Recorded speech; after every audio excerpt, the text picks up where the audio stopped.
What really happened with your host, Mike Rivero. The history the government hopes you never learn. Here is your host, Michael Rivero. And aloha, America. Welcome to our show. It's Wednesday, February 14th, 2018, Hump Day, middle of the weekday. It's also Valentine's Day. It's also Ash Wednesday, and Claire's over at her church right now. And I'm feeling a lot better today. Yesterday I was kind of off, and I found out after I did the show, I was actually running a fever, so I had some kind of a bug, but it's gone this morning, and so I'm back to my normal, obnoxious, annoying, and irritating self here. All right, let's get right on into it. The phone lines are open, 800-313-9443. Mike is in our control room, making sure that we stay on the air, and that may be a challenge today because if you're watching on the YouTube feed, you can see how very dark it is here. We're under like a major thunderstorm, and because we're on a ridge line, we tend to get lightning strikes, but hopefully we'll be able to get through 3 hours of radio without being interrupted again, as we were last time. Obviously, the big story right now in the media, there's been a shooting at a Florida high school, at Marjorie Stoneman Douglas High School in Parkland. Multiple victims, at least 20 injured, multiple deaths, terrible tragedy, obviously. And, of course, the gun grabbers are just ecstatic. Oh, we've got dead bodies to wave at people. We've got dead bodies to wave at people and take their guns away. And, of course, my response to that is, what a shame that none of those teachers were carrying a weapon. Because that'd only be one dead person instead of however many they are, and they haven't actually announced what that is. They've already identified the shooter as one of the students there. Now, the part that's really kind of weird is the FBI is now on site. And if you understand the rules of jurisdiction, there's a big question mark about that. FBI has jurisdiction over federal buildings, federal property, and crimes that go across state lines. And given that the local police have already identified the shooter, you kind of wonder, why is the FBI there? And in light of some of the things that we now know the FBI has been up to, one has to wonder if this is just another one of these staged incidents to push the gun grabber agenda, or at least give the media a reason not to report on Obamagate. But they're basically going through the exercise. The students are marching across the street onto the athletic field, and it's a big show. All right, getting into the news here. Over on the Olympics, Shaun White won a gold medal for snowboarding, and it's the 100th Winter Olympics gold medal in U.S. history. They're not doing a count of how many medals the U.S. is actually winning, but they're going to say it's our 100th medal. Are we not really wonderful and great?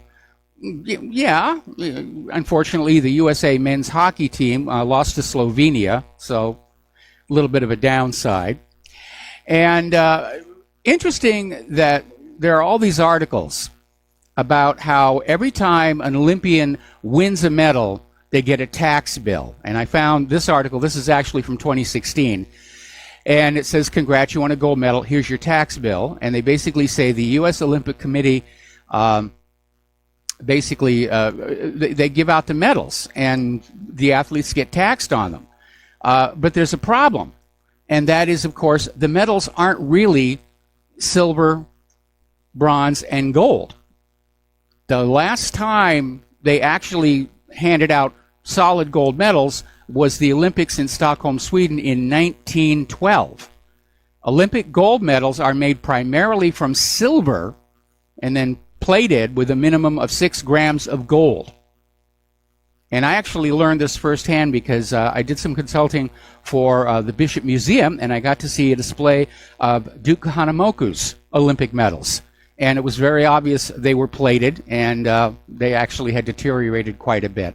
Now, South Korea has done something very generous. They are picking up the tab for all of the North Korean Winter Olympic delegation. This is basically, they're thumbing their nose at the sanctions. And it's basically about 2 million pounds sterling. I don't know what that is in U.S. dollars without grabbing out my calculator, but it's basically 424 North Koreans came down to be in the games. South Korea is picking up the tab. Now, there's an article out of Russia Today about how the Koreans seem to be talking peace. The younger sister of Kim Jong-un has captured the attention of the media. Vice President Mike Pence is being mocked as a dud, even undiplomatic. And the two Koreas are moving together. And, of course, that is definitely not something the U.S. foreign policy people want to see happen. They want a war. They want another war. They want to make sure the One Belt, One Road doesn't come down into South Korea. Now, a lot of people have been talking about this portrait of Obama. And apparently there is some hidden symbology in there of a highly questionable nature. And you would think, this being a presidential portrait, this is going to be in the history books. You want it done right. And yesterday we were talking about how this artist had painted a series of paintings with black women slicing off the heads of white women. And the fact of the matter is he's not really a very good artist, but apparently his fame rests on the fact that he's black and he's gay and he's offensive from time to time. It turns out, though, that most of the actual work on his art is done in China, and most of it's done by Chinese artists that he hires on in at very low cost. So he's not even painting his own paintings. And yes, I know that artists throughout history have used assistants, but still, you could have found a much, much better artist. It's a terrible, terrible painting, both of Obama and Michelle. Doesn't even look like her. All right, we're going to do a shout out now to our on-air affiliates who are just now rejoining our network. Now, as you know, with this testimony of the heads of the intelligence agencies to Congress, they're ramping up the Russia bashing all over again. They're hard selling this. They're pushing this as hard as they can. As hard as they pushed Saddam has nuclear weapons. As hard as they were pushing Assad has sarin gas. And those others were lies, and this is more lies. And basically, story coming out of Blacklisted News, the attitude they're trying to put on out there is that anybody engaged in dissent is part of Russia's effort to undermine the midterm elections. So now they want to throw away the First Amendment right to air our grievances before the government and say that if you're not in agreement with us, you must be a Russian agent. We're getting a replay of McCarthyism all over again. And that was absolutely horrific. A lot of innocent people's lives were utterly destroyed with all this red baiting and hate Russia and hate the Soviet Union. And they're trying to play that same game all over again. Now, yesterday, Senator Mark Warner, he's one of the people pushing the Russian election hacking hoax. He was at that Senate Intelligence Committee.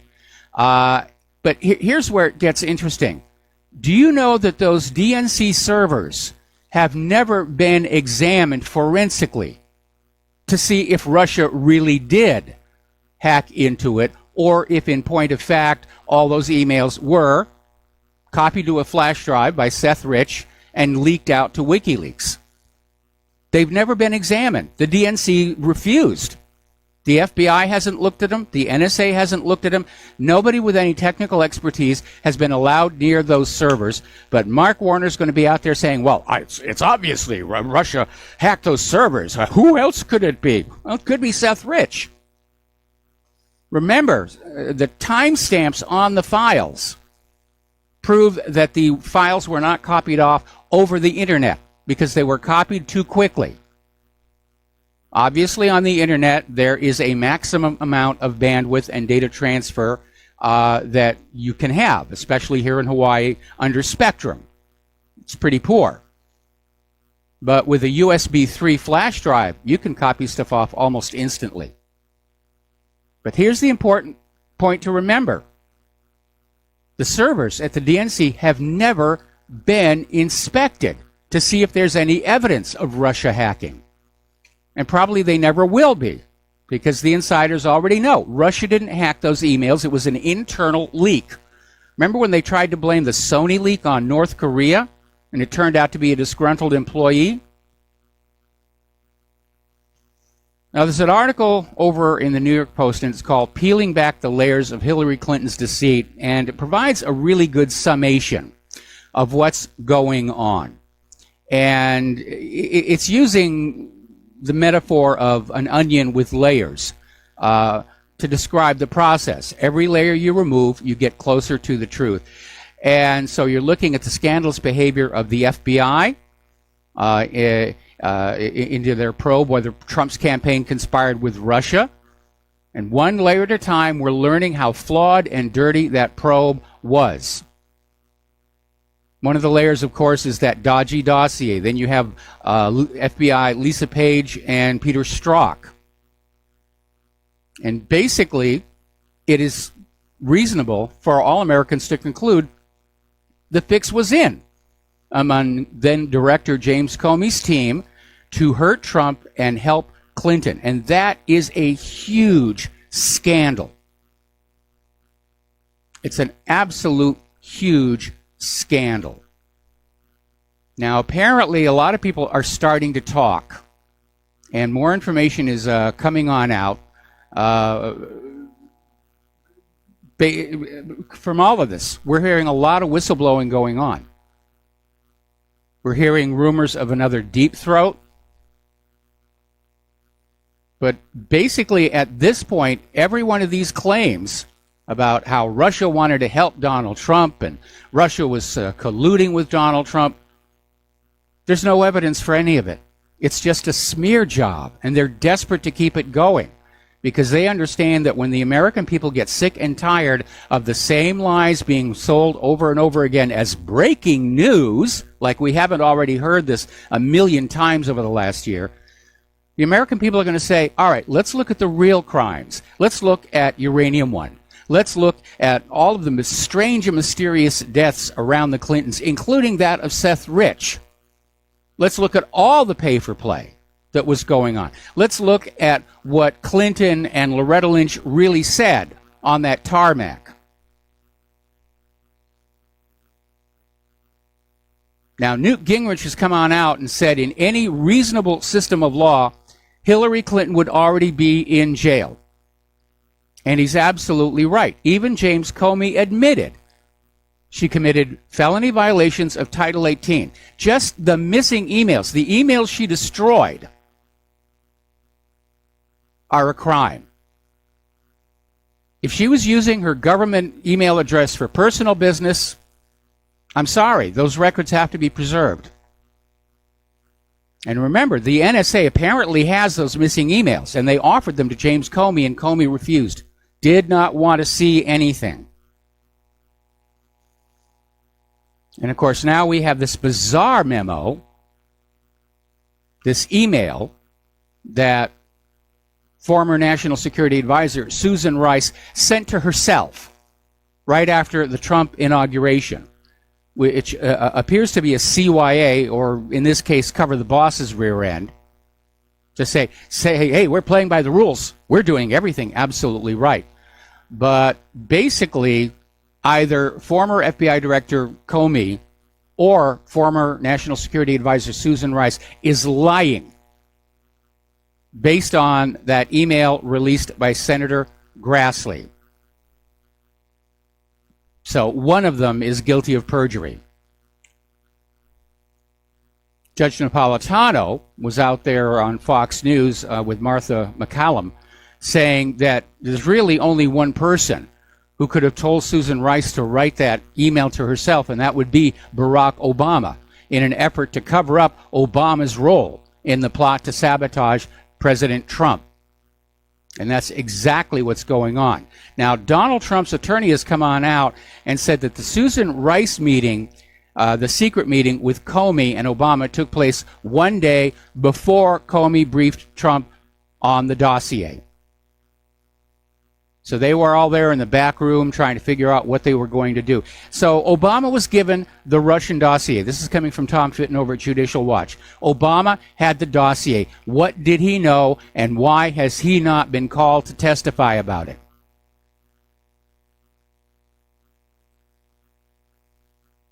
Now, when this whole dodgy dossier came on out, one of the first things I thought might happen would be the FISA judge would declare the warrants invalid because they were the product of fraud and deception. But apparently the judge in question, who is an Obama appointee, according to this, according to Representative Jim Hines, the FISA judge overseeing the warrants was fully aware that the dossier being used was a politically motivated hit piece paid for by Hillary and the Democratic National Committee. The judge knew. He's crooked. He's corrupt. They're all criminals inside Washington, D.C., with precious, precious few exceptions. All right. Now then, let's see. Cher Blue writer found guilty of disorderly conduct for fighting with the police. He's trying to cover the Virginia Republican gubernatorial candidate and got into a scuffle there. Okay, let's talk about the wars and the war zones. Oh, we're getting an update from Parkland, Florida. Apparently they have the shooter in custody. And again, I'm wondering about why the FBI is there. That, to me, is grounds to suspect that this is not what we're being told it is. Getting on back to the wars. Earlier in the week, you heard this report about how this U.S. attack had killed hundreds of Russians. And Russia's foreign ministry has come on out and said, no, some Russian individuals have been killed, but not hundreds. And basically went on to say that the world's media has got to stop listening to the American corporate media because the American corporate media has become totally unreliable and untrustworthy. And boy, does he have our number on that one. He's basically saying there is no true and reliable information. Well, there is at Republic Broadcasting, and there is at whatreallyhappened.com. Virginia Senator Dick Black is warning that there will be an imminent false flag involving weapons of mass destruction in Syria, which we've heard from other sources as well, to justify a new U.S. incursion into Syria. Oh, Assad is gassing his people, or Assad is nuking his people, or he's using germs. But it's going to be a false flag for the simple reason Assad has nothing to gain by doing any of this stuff. Remember what I keep telling you. To find out if you're being lied to, look for what should be there and isn't. And what is missing in all of this propaganda is a reason for Assad to do any of these things, knowing that it would provide justification for the United States military to come on in and wreck some more real estate. Now, Dick Black is also saying that he thinks Hillary Clinton ordered the murder of the Libyan ambassador Christopher Stevens in order to cover up the weapons deals with Syrian al-Qaeda and ISIS forces.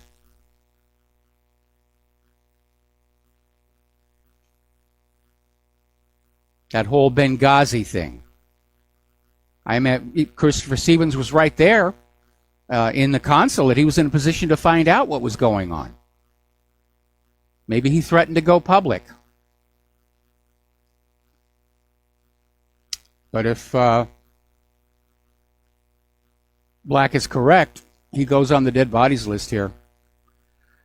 Story out of Blacklisted News, how the establishment propaganda machine gaslights us into submission. And it's basically talking about classic methods of propaganda, repeating over and over and over again the big lie tactic. And we've been seeing it for years now. We got to take a break here for some commercials, and we'll be back with more about this story after these words from our sponsors. And aloha, America. Welcome back to our show. And I've just been informed by viewers, YouTube has apparently shut down my live stream. If you go to the link, it's a blank page. I just checked it myself. So that certainly ties in with what Michael Herzog was saying about how the corporate media is trying to shut down the independent media. So yeah, I'm getting all these emails from people saying I can't connect to your show. yeah, it does seem to be gone. And so I'm going to have to find yet another streaming system to get back on the air. Meanwhile, if you would like to help keep Republic Broadcasting on the air, and we really do need your help, I mean, it's getting serious. I mean, we're talking about a real possibility that we're not going to be here in a couple of months. So the postal address to send a check or money order is Republic Broadcasting Network, 2251 Double Creek Drive, number 302, Round Rock, Texas, 78664. The phone number, if you want to pledge to be a recurring subscriber, is 800-724-2719, extension 03. Okay. Yeah. All right, well, I got a lot of emails, and hopefully now they understand what's going on. YouTube just shut off my streaming link. The page is blank. It's just gone. Anyway, getting on back to propaganda, war propaganda, the Syria narrative. If so many people weren't being killed, it would actually be funny to consider the way they're flipping back and forth with all the stories. Assad is evil. No, Assad is okay. We're there to get ISIS and Al-Qaeda.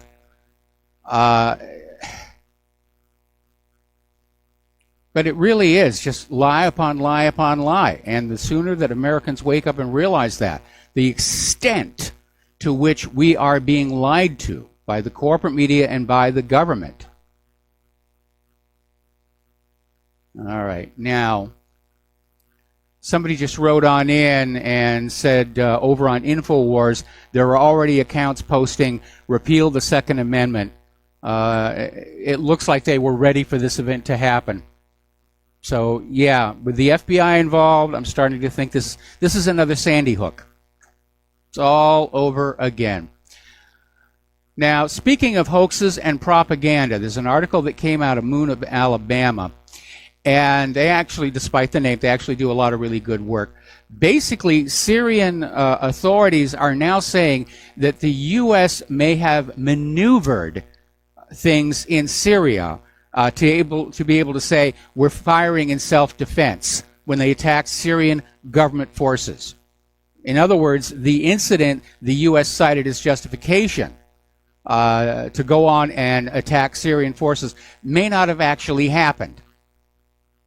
It was another setup. It was a staged incident. Now, SecDef Mattis is admitting there's no evidence that Assad ever used sarin gas. Now, it's great that he's coming on out and saying it, and I wish it would get more coverage in the corporate media. But, of course, it's no surprise to any of us who've been paying attention all along. No surprise at all. Okay, apparently there's been another incident where the Syrian Arab Army, in cleaning out some of these ISIS and Al-Qaeda, Al-Nusra hideouts, they're finding huge amounts of ammunition, weapons, artillery, mortars, mines, grenades. A lot of this stuff apparently coming from Israel. So that's one that part of their support structure here. Now, speaking of Florida and today's little event for the gun grabbers, apparently lawmakers in Florida are calling for New Zealand singer Lorde's upcoming concert to be canceled because of her support of BDS. And on Thursday, State Representative Randy Fine cited a Florida law that says no state or local government can conduct business exceeding $1 million with any organization engaged in a boycott of Israel. Now, Lorde canceled her show in Tel Aviv last year after an open letter called on her to support the BDS movement and show solidarity with the Palestinian people. Now, I have a message for State Representative Randy Fine. In fact, for the entire Florida government. You've got problems right in your own front yard.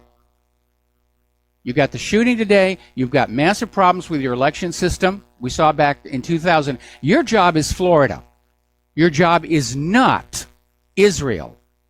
And I hope the voters of Florida are going to realize that it's time to start voting out all these people who put the needs and desires of Israel above the needs and desires of the American people. That's what a state government is supposed to do, take care of that state. And I am getting sick and tired of all these politicians who are elected to state legislatures or Washington, D.C., running around saying, oh, we got to do this for Israel. We have to do that for Israel. That's not your job.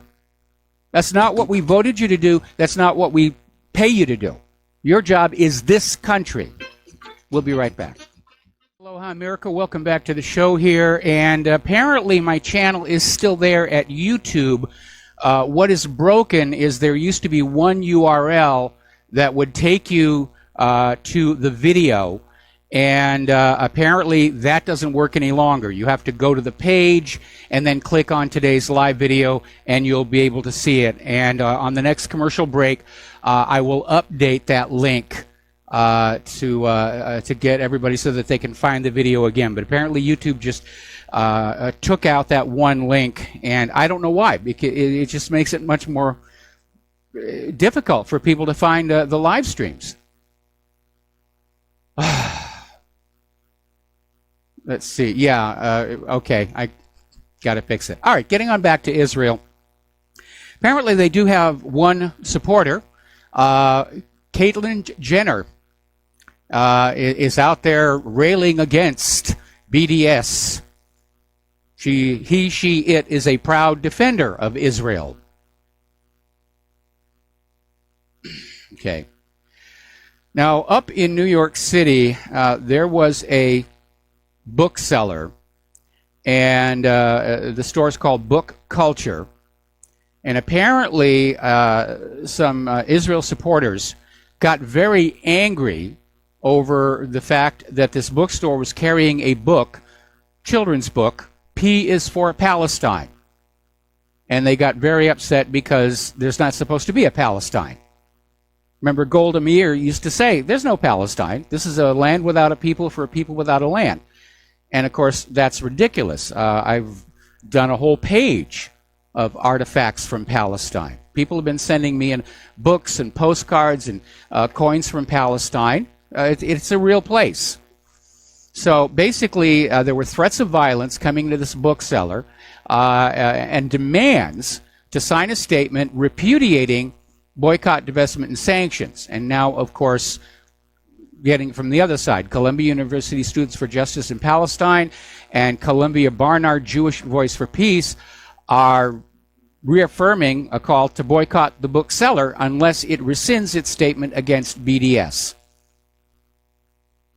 Look at all the trouble Israel's supporters are causing all over the place because we refuse to see the world the way they demand that we see it. There is a Palestine. There's been a Palestine going back to biblical times. And the behavior of Israel's government is not very good. And we have every right to say that.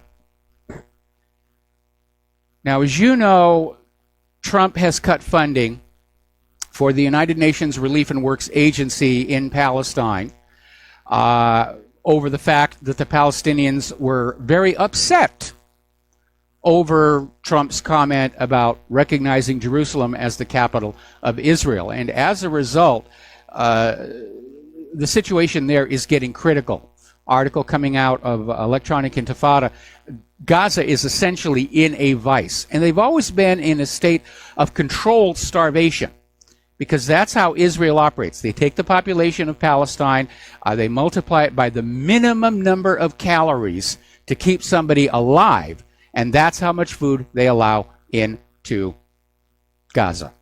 All right, we're going to take a phone call. Don in the Philippines. Aloha, Don. Welcome to the show. What's on your mind? Hello, Mike. Yes, on the as far as the FBI nowadays, they just move in and say, "Okay, we're taking over." They're supposed to have a mandate if number one, if it's on federal property, for example, if it's a post office or something like that where the murders take place. Number two, if crossing state lines had something to do with it. Yes. Or number three, if the local authorities ask for their assistance. I think that last clause, they're asking for the assistance, but sometimes the FBI will call the guy and say, hey, you're asking for our assistance and we're going to go over there and take over. I think that's what happens a lot of the times. Well, the FBI definitely pushes itself in places where it's not always wanted. But again, this is starting to feel like it's another Sandy Hook. One of the first times that it happened where the FBI, the feds just trumped the local authorities was the Kennedy assassination, and the autopsy was supposed to take place right there in Texas by Texas state law. Anybody murdered there was, the autopsy had to take place in Texas. And the feds, the Texas authorities were right there. They're getting ready to grab the body and take it over to the coroner, but the FBI just said, get out of the way, we're taking this body to Washington. That's how they were able to do a lot of their hanky-panky on the Kennedy assassination. Yeah, I mean, and nowadays they basically stole the body. There was absolutely no legal basis for the feds to remove the body from Texas and take it back to Washington, D.C. Now, after JFK's assassination was over and done with, Congress did pass a bunch of laws saying that if there's another assassination, it's federal jurisdiction automatically. But at the time of JFK's assassination, what they did was absolutely illegal. Right. And on the Israel deal, it seems to me this whole thing about you can't say anything about Israel. Why can't I? Can I say? And you're also going to tell me pick out some other country I can't say anything about, Brazil. And all of a sudden you can't say anything about Brazil, or they'll pick out Madagascar. You can't say anything about Madagascar. We have freedom of speech. We can talk about anything, and this should and should be tried in the Supreme Court because it's First Amendment. You're right. It is a First Amendment issue, but we're seeing efforts by various groups to whittle away at the First Amendment, and first and foremost among those, of course, is Israel. Israel wants to have it declared a crime to criticize the government of Israel. And no government is above criticism. No government is above review by the people. That's not the way it's supposed to work. Okay, Mike, thanks a lot. I'll let you go then and go back to your other callers. All right, thanks an awful lot here. The phone lines are open, and I've changed the links. So after you refresh your browser, clicking that top link up in announcements will bring you to the page where you can then click on the live feed for the video. So we're going to get that fixed. I'm going to look for a new system because this is it's just ridiculous. Let's see. There we are. All right. No, that didn't work either. Boy, I hate computers. Now, as you know, police have recommended that Benjamin Netanyahu be indicted for bribery and corruption.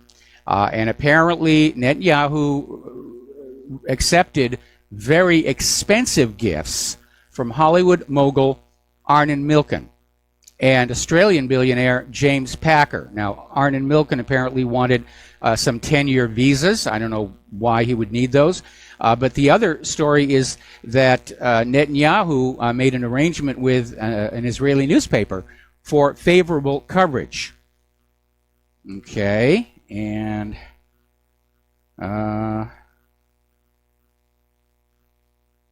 okay, I'll have to deal with that later. A lot of stuff going on here.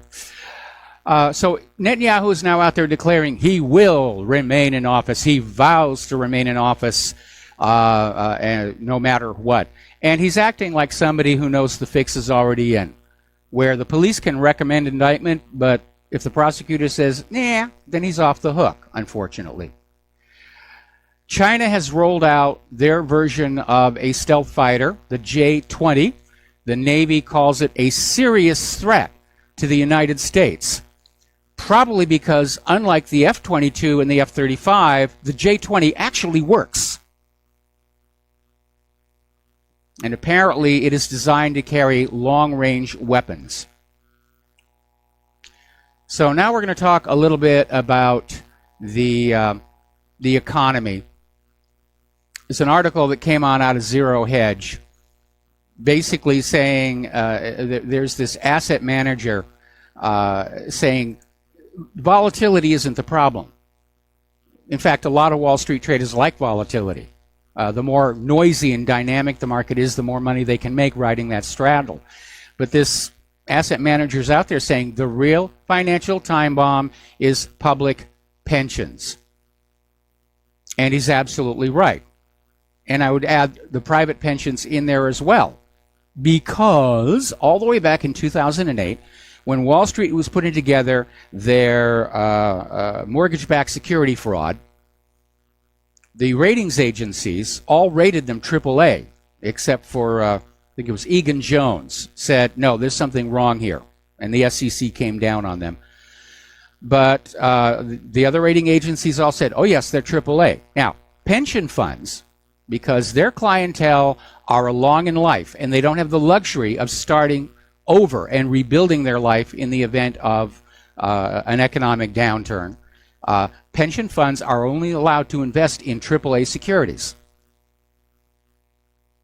So when Wall Street's rating agencies rated these mortgage-backed bundles AAA, pension funds bought them.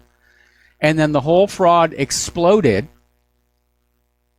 and the pensions were defunded, both public and private. And that is the reason these pensions are in such trouble today. Now, of course, the corporate media is going to say that, oh, it's those people on pensions, they're expecting too much, they're living too long, we got to make them work later in life, because they don't have the gonadal tissue to point the finger of blame where it richly deserves to go, which is the financial establishment. Mostly because all of these TV networks and newspapers and radio stations, they all have loans. They all had to get financing to set things up. And I'm sure that when this story broke, they got phone calls from the bankers saying, don't mention that this has anything to do with the pensions. Blame it on old people. Now, there's a gentleman named John Williams, not the composer. This is the economist, founder of Shadow Stats. And he's basically saying that the U.S. deficit is beyond control. They're never going to get it under control. And the Fed triggered the stock sell-off, and the dollar may be heading for a collapse. And he's pointing on out that the real U.S. government debt is well over $100 trillion when you add in the unfunded liabilities. See, the U.S. government likes to cook the books, and we've all seen how they're cooking the books with the unemployment numbers. We only have 4% unemployment. No, we have 95, 97 million Americans willing and able to work who cannot find a job. That's what we have. But the U.S. government basically ignores people who have been out of work for a long time. That 4% are just the people who lost their job this week. And we know they're doing the same thing with the stock market. They're doing the same thing with calculating the rate of inflation. And they're doing the same thing to hide the true scale of the debt, because this nation is in serious financial trouble. And there doesn't seem to be any solution out there other than to start World War III and hope it all sorts itself out. Because that's what worked back in 1907 and 1929.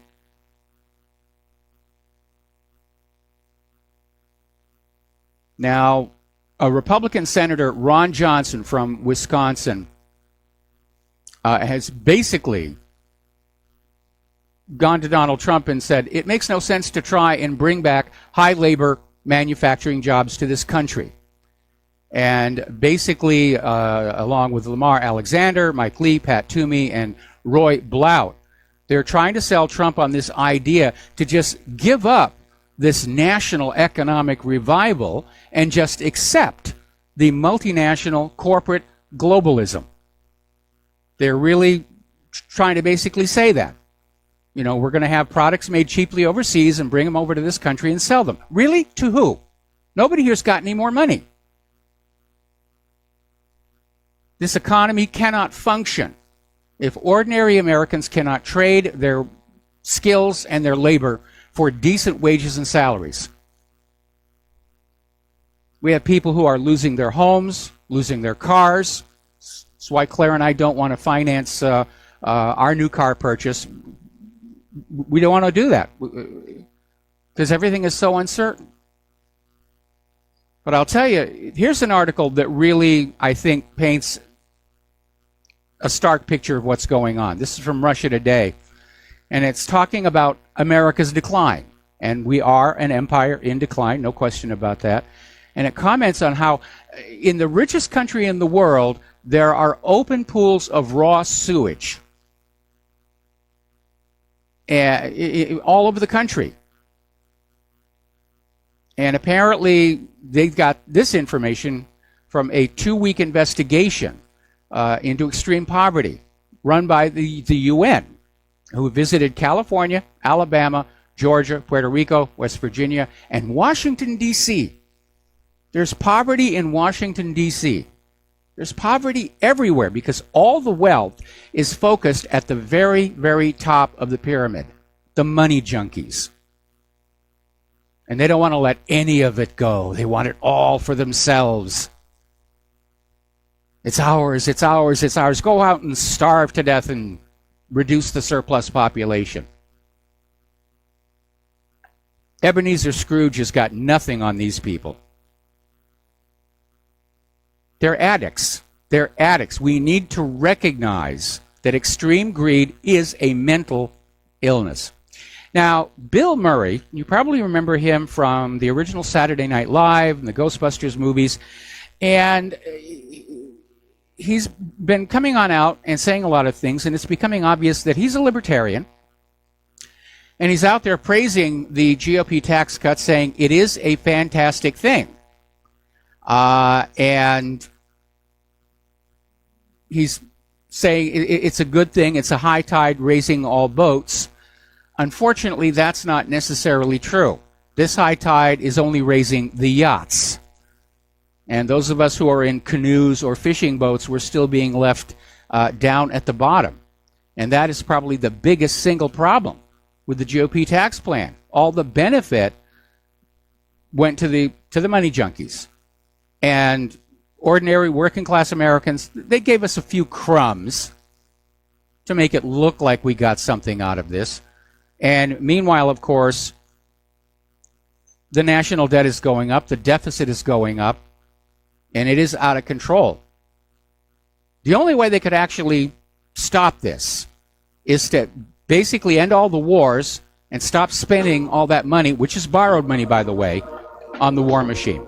We're going to take a break for commercials. Join us on the air, 800-313-9443, and we'll be right back. Aloha America, welcome back to the show here, and the corporate media is still totally focused on this Parkland high school shooting. They're saying many fatalities. I can't get an accurate number on that yet, but I got to tell you, my gut is telling me Sandy Hook.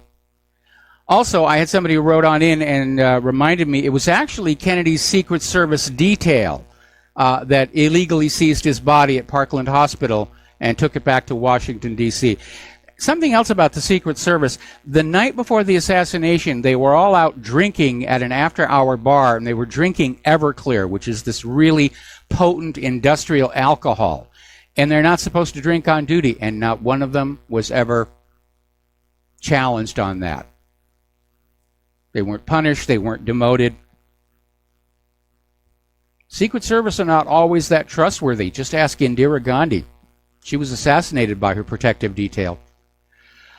All right, getting on back to the economic news here. The CEO of Ripple is warning that the cryptocurrency values could drop to zero in a price plunge.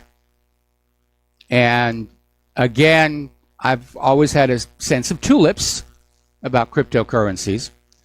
And I dabbled in them a little bit, but unfortunately I've had to stop because Hawaii passed a law banning cryptocurrencies or cryptocurrency wallets. So that's all gone now. We were talking before about how the U.S. government is literally cooking the books to hide things from us, like the old Soviet Union used to do. And so there's an article that came out of Investment Watch blog, How to Hide Massive Levels of Unemployment in the U.S. And it's basically talking about the fact that in past decades, the normal expectation for workers was a full-time job, long-term, with a good company. that you would stay there, work your way up, learn the systems, and that would be the norm. Today, it's all temporary jobs, especially it really took off to get away from the Obamacare mandates. You know, these are part-time workers. They're exempt. I don't have to buy health insurance for them. But I went on out and I hunted down a whole bunch of these headlines about what's really going on with employment. Amazon laying off corporate employees in rare cutback. This was the Seattle Times. Microsoft starts layoff of thousands of employees. Seattle Times. CNN, despite Trump bump, prepares for dozens of layoffs. That was in Vanity Fair quite recently. And apparently, right now, in terms of the ratings, CNN can't even get 1 million viewers for any of their shows.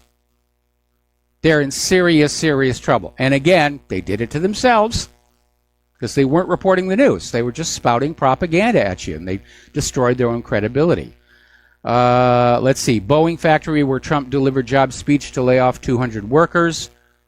Amazon laying off 58 workers in North Charleston self-publishing business, so forth and so on. Okay, there's the music. We're going to take a break for station identification, and we'll be back with hour number 2. Join us on the air, 800-313-9443.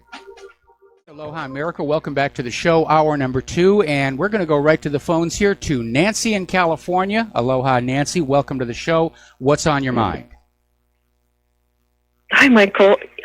You can get online and there's video footage of that assassination. Mm-hmm. They had little footsteps at the back of his car that the Secret Service was supposed to stand on.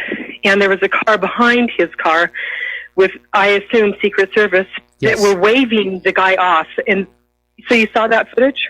Yeah, that actually took place at the Dallas airport, where there was a Secret Service agent who was going to mount on that bumper step. There's also a small handle there, and he was waved off by the supervisor of the protective detail. And he throws his arms up and says, "What the heck is going on?" And I've seen that footage.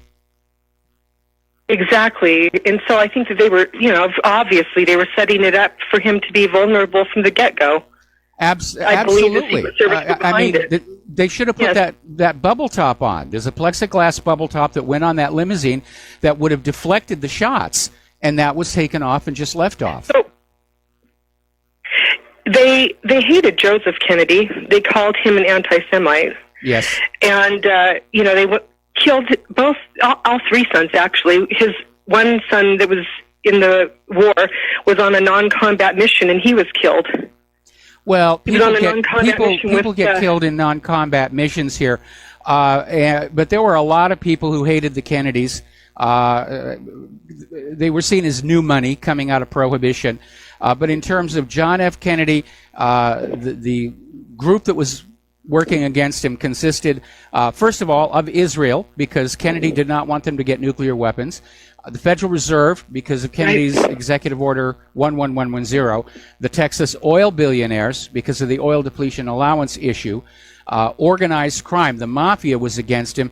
They felt he'd double-cross them because they'd been helping him win the election against Richard Nixon, and then John F. Kennedy appointed his brother as Attorney General and sent them after organized crime.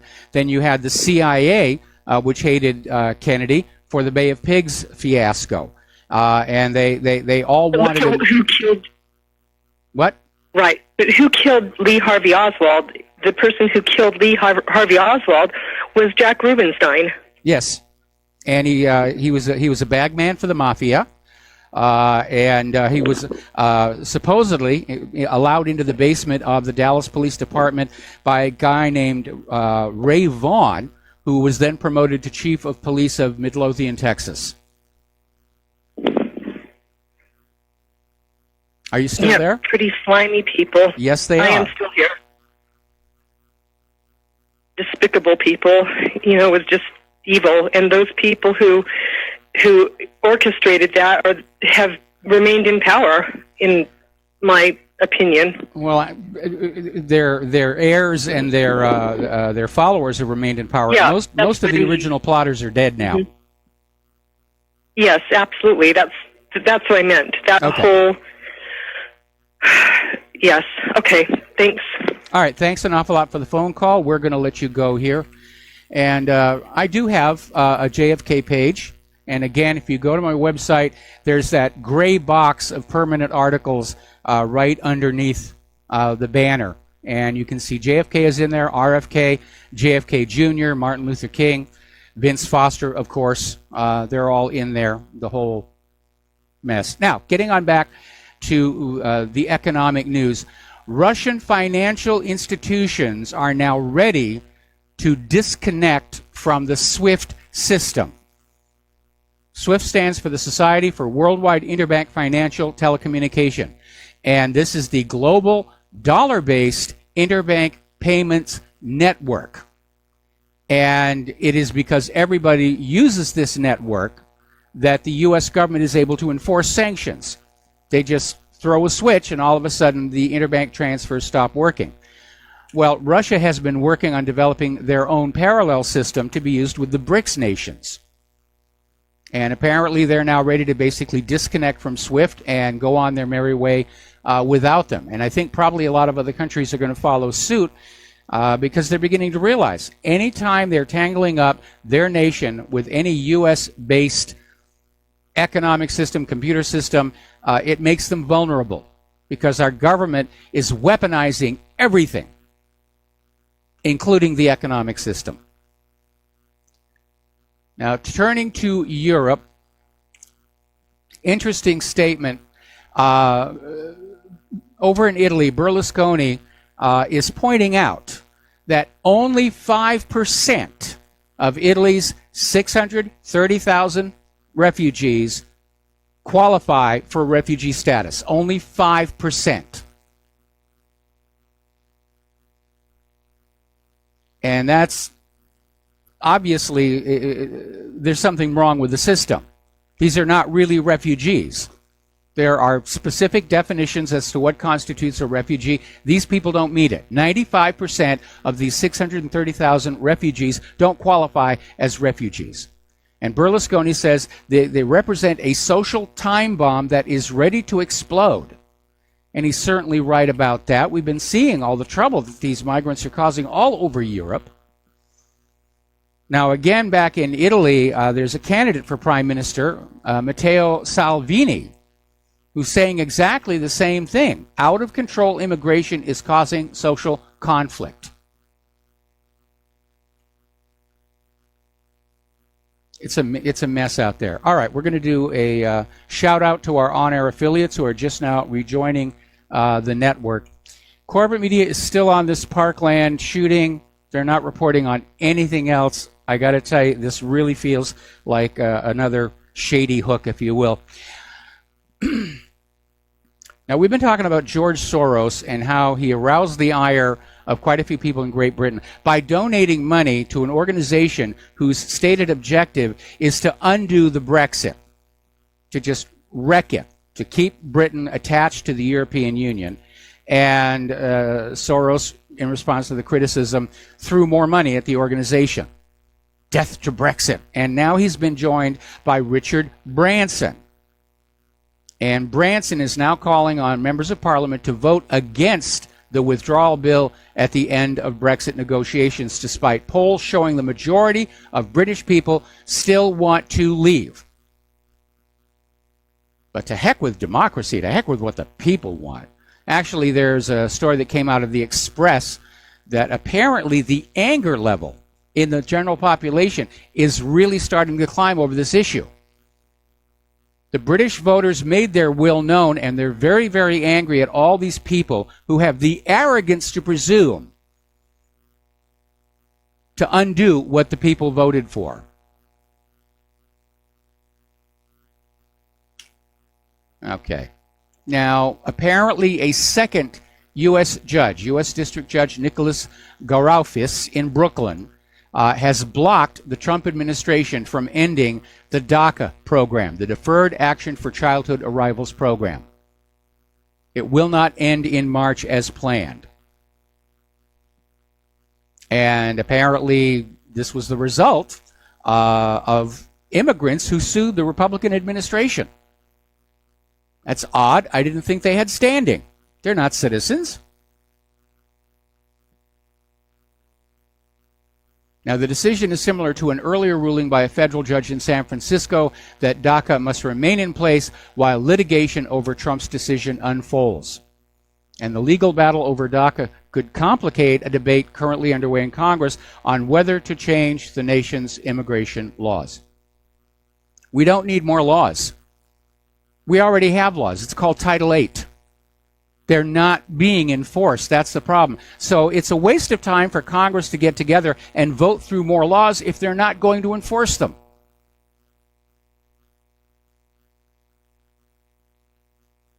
Keep hearing from the pro-immigration people. Immigration creates wealth. Really? Why is California broke? Immigration does not create wealth. There aren't enough jobs for the legal American citizens, let alone the illegal immigrants. And all of these immigrants all over the country, they are putting a strain on our infrastructure, on our water, on the social services. This is an unmitigated disaster. But I guess our politicians are just happy as all get out to get those campaign donations from people like George Soros. Okay, over again, California. C.K. McClatchy High School. Apparently, students, parents, and staff are upset over a science fair project by a student in the Elite Magnet program. And basically, this student went on out and did a science project on IQ and race. And it came on back, to nobody's surprise, saying that there are certain races that are not as intelligent as others. And of course, that's not politically correct. We're all created equal, no matter how unequal we may be. And so basically, due to pressure, the school basically yanked this study, saying it's going to hurt and upset the people in those races with the lower IQs. Well, that's not going to raise their IQs. That's the problem right there. And this is nothing new. There have been a lot of studies that show there are certain races that have more brains. And when I was a member of Mensa, we observed this.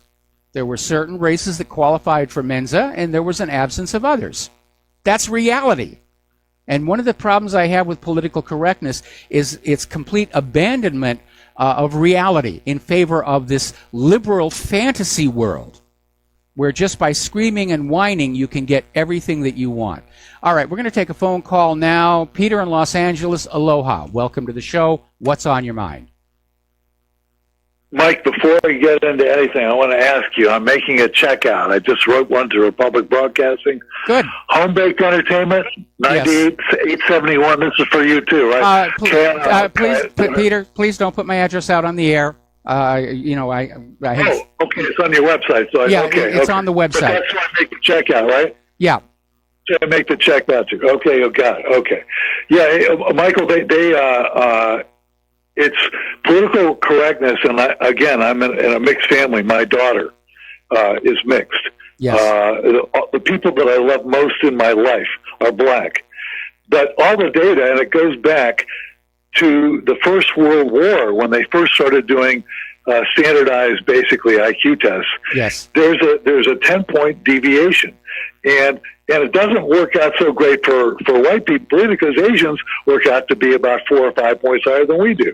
Yes. And give them their due. I mean, they're but the just as it's absolutely completely evident that as a rule, I think black people are superior athletes.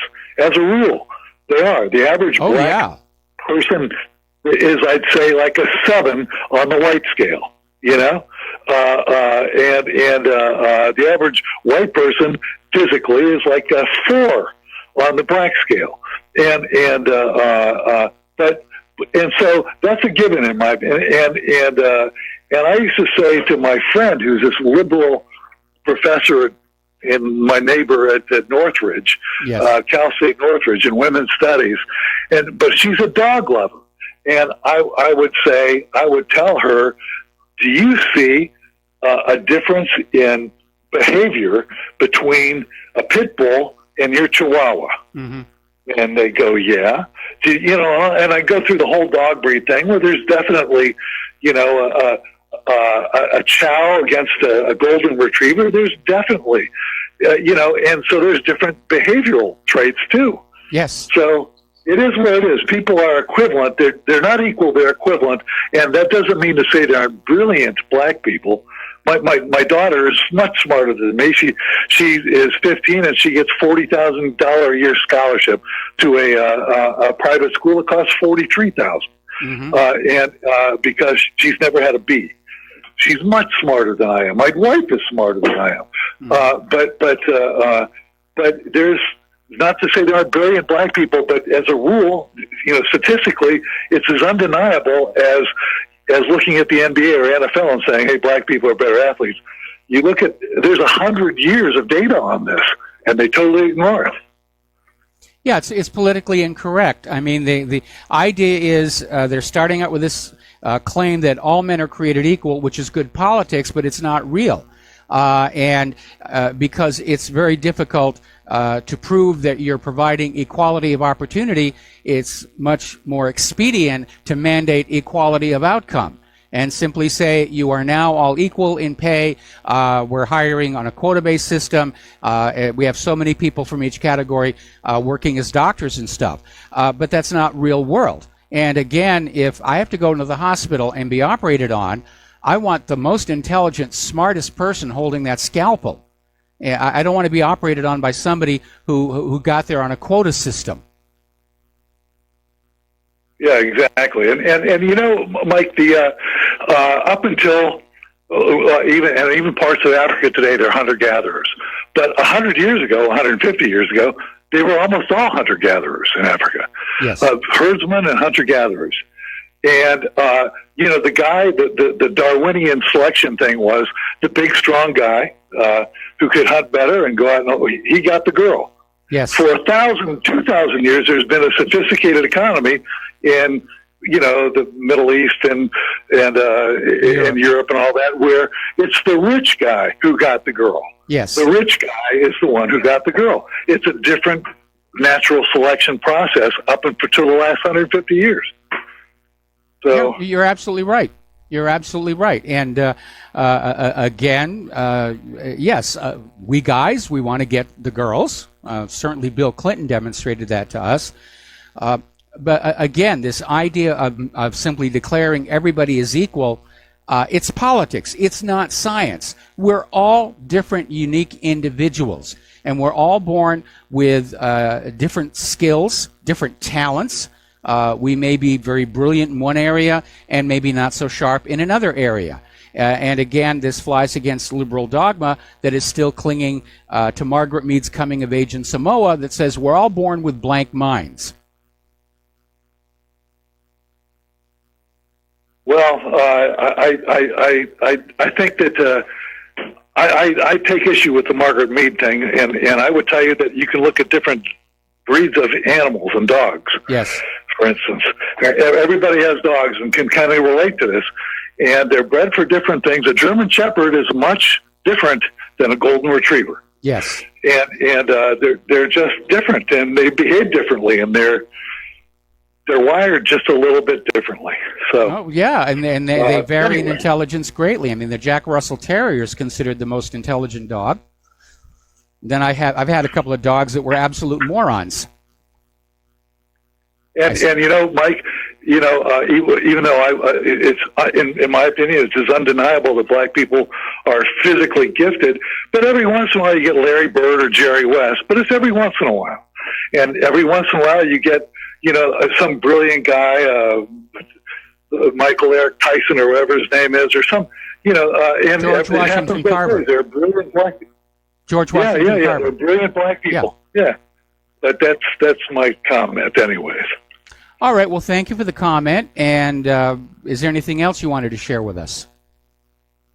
Nah, thank you. But I can send this off to your thing right here. Okay. All right. Thanks an awful lot. I appreciate the help. Republic Broadcasting appreciates the help. And we're going to let you go here. Things are very, very tight. It's serious. It's serious. What can I tell you? Okay, over in the Netherlands, they have passed a law that makes every citizen a potential organ donor unless they specifically choose to opt out.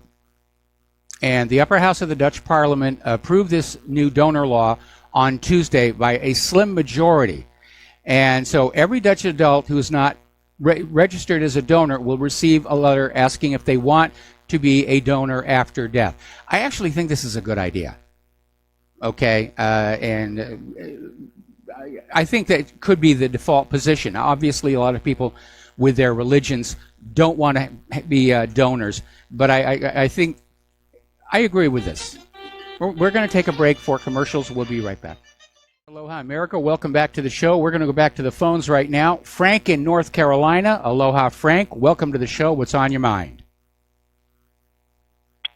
Mike, thanks for taking my call. Hey, I just wanted to focus in on a key element of this shooting in Lakeland Park, Florida. Just heard something on the news. I've been following this for about an hour or so. My local 5 o'clock, 6 o'clock news broadcast team is Maureen O'Boyle, who I think used to be on Inside Edition or something, so people may be familiar with her. Mm-hmm. And her co-host there, Paul Cameron, who's been around in Charlotte since I was a boy. She just reported that there seems to have been an issue today, and the reason that there was so much confusion at the school during all of this, and I don't even know what she's talking about. I'm like, of course there's going to be confusion at a shooting. But she said the reason that there was so much confusion is because there was a drill. There was a drill going on, and I'm pretty sure she was talking about a shooting drill, an active shooter drill. No, actually it was a fire drill. It was a fire drill. And so basically the students were evacuating the school, and that's when the shooter started picking them off. So, yeah. Wow, okay. I'd heard about the fire alarm going off. I figured the shooter probably had set that off, but it was an actual drill. Well, I saw it reported that it was a fire evacuation drill, but that also occurred to me that maybe the shooter actually pulled the alarm. Right. Okay, never mind. Thank you. All right, thanks an awful lot, Frank. And, I mean, obviously the networks are still going on about this. The politicians are all piling on and talking about the need to disarm the American people for safety. And I'm looking at this one reporter who is bringing us the latest update, and behind him is a street full of police cars, and they all still have their lights on. It's a big show. Got the flashing lights going. They've already got the suspect arrested. You know, they're in the process of getting the uninjured children back to their parents. But it looks more like a movie set than a real crime. All right, back to the phones here. Terry in California. Aloha. Welcome to the show. What's on your mind?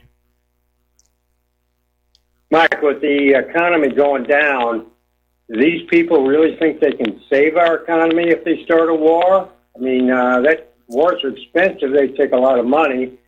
And if they think they're going to dilute the dollar to pay for it, I don't know if that's going to work.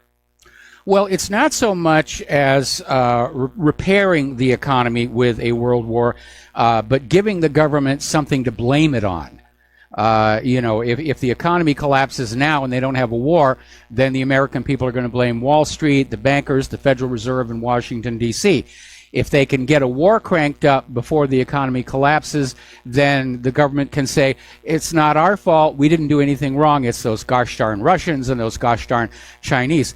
But the U.S. does have a history of getting into a world war to basically distract from and try and fix bad economies. Crash of 1907, World War I. Crash of 1929, World War II. Crash of 2008, and here we are. And yes, it is all borrowed money, but I'm sure what the U.S. is thinking is that they're going to drop that debt on whoever loses the war. Because in World War I, when Germany surrendered, Germany was required to pay the war debt of all the participating nations. So they all those other nations got off scot-free. Well, if the dollar collapses halfway through a war, all of a sudden logistics stops and nothing moves, and we're defeated. I think we're going to be defeated anyway. I don't think we can win this war. And right now, our government, especially our foreign policy machine, we're making enemies faster than our military can kill them off. Right. And you mentioned the Soviet Union-style collapse. To the best of my knowledge, the ruble, nobody had any money. The troops were out there soliciting money from the motorists going by. Yes. You know, if that happens here, maybe all Social Security checks will stop. Maybe all military retirement will stop. Maybe all disability from the VA is going to stop. If that happens, this whole country is going to go up in gunfire. Yeah, it's going to be pretty bad. It's going to be really, really bad. And it's like I was saying on yesterday's show, we have to find a way to motivate our friends and neighbors, our fellow American citizens, to just understand how dangerously close we are to a real world war that is probably going to be fought with nuclear weapons. And we all have to mobilize the American people to stand up to the government and say, this foolishness has gone on long enough and it is time to stop it. Well, last time I wrote my senator with those words, he came back and was totally on board with military-industrial complex, all these things. We had to get into Syria because he was gassing his own people. That's what he wrote back to me. You know, so I don't know if there's much of a hope. Anyway, Mike, there's music, and we'll talk to you later. Bye. All right, thanks an awful lot. We're going to take another break for commercials. Join us on the air, 800-313-9443, and we'll be right back.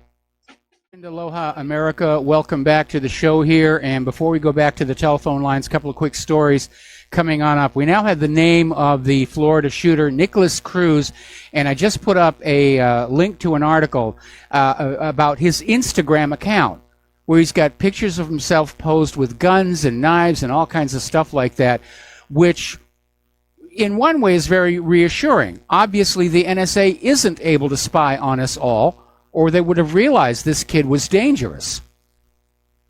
Or maybe they realized he was dangerous and he got recruited to be the patsy in another Sandy Hook here. Another story just surfaced here. The judge that just issued an order blocking President Trump's plan to phase out DACA has a history of letting his personal beliefs impair his ability as a jurist.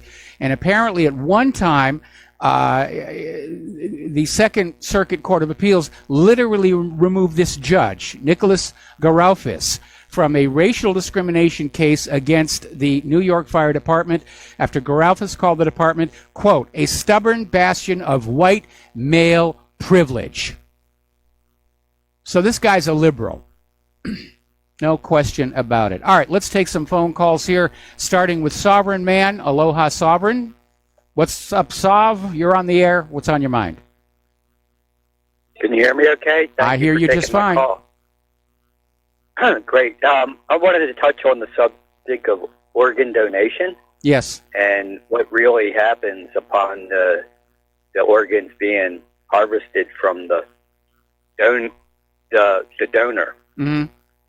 There's a dark side to organ donation, and that is they try to keep the body alive, and most times the individual is still alive when the organs are being harvested. Well, that's a pretty extreme comment to be making. I mean, I thought organs could not be harvested until the brain had died, and yes, the body dies at different rates of speed. Yeah, well, the definition of death varies upon the situation. No, brain death is basically you're wired up to an EEG and there's zero activity.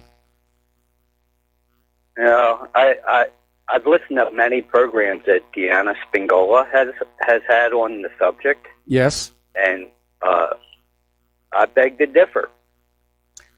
All right, well, we agree to differ. They can give you They can give you, they can institute drugs that will shut down different parts of the body.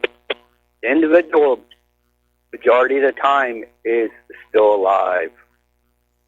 Well, on the back of my organ donor card, I do have an admonition. Please make sure I'm really dead before you cut me up. Although at my age, I can't imagine anybody would want any of my organs. So, thank you for the phone call. Help somebody else out. Okay, thank you for the phone call. We're going to let you go and switch over to Chris in St. Petersburg. Aloha, Chris. Welcome to the show. What's on your mind? Michael, what Sovereign Man just said, I agree with. From my research, I've decided I don't want to be an organ donor, and it's something I've researched quite a bit. And there's some good websites like organfacts.net, truthaboutorgandonation.com, Dr. Paul Burns' site, Life Guardian Foundation, and he. This is what I have in my notes. So this is all my original. These are my original words here. Because all organs must be harvested fresh only from a living donor, one might, according to Dr. Paul Byrne at lifeguardianfoundation.org, one might want to consider writing and documenting a refusal of organ donation. Otherwise, one might be incorrectly presumed to be an organ donor, thus one's demise likely to be hastened. As banks charge fees for mere transactions, many doctors and nurse accomplices daily murder folks for the billable service of potentially saving or easing lives of body part recipients. Quote, it's the only reason I'm here now, end quote, the son of an organ donor, son of a man on an organ donor registry, awakens from a quote-unquote brain-dead state after a gun-toting dad engages in 3-hour armed standoff with police to block doctors from pulling the plug. I remember reading that story. Well, unfortunately, the reality is the state of our medical care in this country is not good, and I recognize there's a risk that doctors are going to do something even without organ donation. Medical errors are the leading cause of death in this country, and you do take your life in your hand anytime you go to the clinic. But there are circumstances in which organ donation is perfectly acceptable. For example, most transplant hearts are taken from motorcycle accidents where the brain has just been completely destroyed. There's obviously no way this person is going to come back to life. But the heart continues to beat, keeping the heart supplied with blood if they can get to it in time, and that's where most donor hearts come from.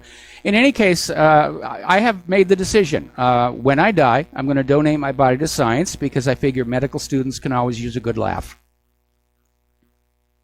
Yeah. Well, that's true about hearts. Apparently, a couple years ago, that was one exemption that I found. Is there's a device, and I haven't found the name of it. I've just seen a video on Facebook about it. Reanimation isn't just for zombies. Is the title. Scientists have discovered a way to bring a heart back to life for use in transplants from Hashem El Gaili. Harvard did a study 3 years ago saying that iatrogenocide or iatrogenic hospital medical errors are the third leading cause of death in this country.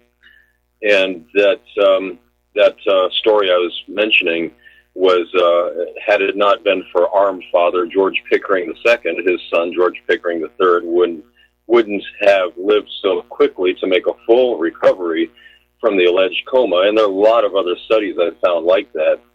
Just this one, the father was... Okay, well, I understand your concerns. I understand your concerns, and I'm hearing that, and I'm also getting some emails on the issue, and I guess that's why this law in the Netherlands does give a person the choice to opt out of being an organ donor. But again, we know that one of the best ways to stop the black market in organ trafficking is to make sure that there is a surplus of legitimately donated organs for the hospitals to use.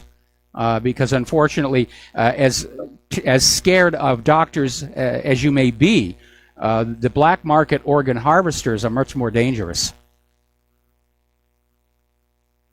Yeah, I've heard that. And one last anecdote was last year there was an 8-year-old who was taken off life support. His organs were donated. He was pumped with fentanyl, and that was in Los Angeles, in the LA Times, and also all different so-called credible news outlets. But yeah, there's several others. I'll just email you all my notes on all these different stories. Hold on. You said they were going to inject him with fentanyl?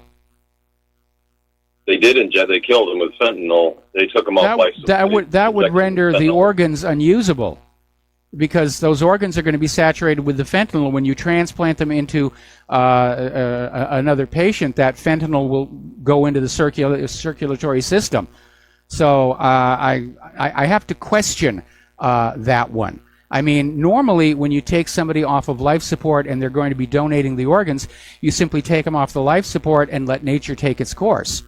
The idea that they supposedly terminated him with fentanyl, I don't think the organs would be usable. Anyway, thank you for the phone call. We're going to let you go. And somebody wrote on in to say that there is, in fact, a cutoff age that they don't bother harvesting organs from people over the age of 60. So good. I can relax. All right. Getting on back to the news here. There's still... corporate media is nothing but this school shooting. It feels like Sandy Hook all over again. Okay. Article that came out of Tech Dirt talking about how corporate media, and for that matter, entertainment, is trying to get a change to the copyright laws in this country. Now, the current copyright laws have what are called fair use provisions and internet safe harbors. And fair use allows you to excerpt from an article for the purpose of commentary or education. And there have been certain safe harbors for the internet to protect webmasters such as myself from bad behavior by people who log onto the website and post complete articles, copyrighted material, which is that's a no-no around here. That'll get you banned. But corporate media, the entertainment, specifically the Motion Picture Association of America and the Recording Industry Association of America, are trying to use NAFTA, the NAFTA renegotiations that are coming up, to basically get rid of fair use and safe harbors. And they're putting out this idea that the internet is harming content creators. Well, as far as the corporate media is concerned, we are harming them. We're taking away their audience because they are lying and people coming here for the truth. As far as other content such as music and movies, blaming the internet has become the fashion in Hollywood. The reality is that ticket sales are down and album sales are down because people just don't have the money. They do not have the money. And in the case of Hollywood movie making, it's remakes and retakes and all politically correct propaganda that people just don't want to use. They don't want to see it. They don't want to watch it. With one exception, I feel like inserting this here. Last night on cable, on the pay-per-view, we paid for it, was a movie based on the life of Mark Felt, and it starred Liam Neeson, and I'm so glad he's moved away from all this Taken stuff where he tried to be an action hero, because he's a fine actor, and he really showed it in this film. And it's the story of Mark Felt, who was a 30-year career FBI agent who was the deep throat of Watergate fame. And so if you've got it on your cable box, that's worth seeing. But for the most part, it's junk out there. You know, how many variations of Marvel comic book heroes can you see? And so these vice presidents in charge of production they're making bad choices, and the studios are losing money. But they don't want to lose their jobs, so they're out there saying, well, it's the internet pirates. If we could get those internet pirates, we would be making billions and billions of dollars. No, you wouldn't. Most of what's coming out of Hollywood right now, most of what's coming out of the music industry right now is not worth the trouble to steal. All right, we're going to take a phone call. Mateus in Canada, aloha. Welcome to the show. What's on your mind? Hey, Michael, I definitely agree with your last point there. Yes. Do you mind if I change the topic? Well, go ahead. Okay, so a couple of things. I want to talk about Occam's razor. A violation of Occam's razor would be to build a robot that can follow humans around in traffic and pull them over and give them tickets.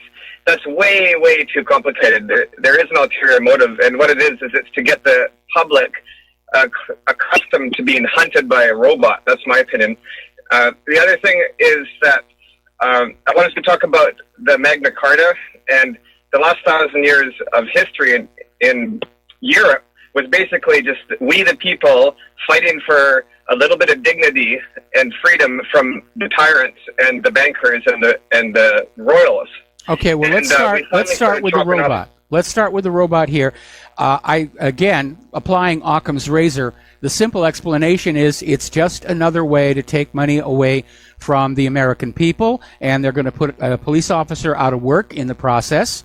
And I question whether such a complex robot can really be made reliable.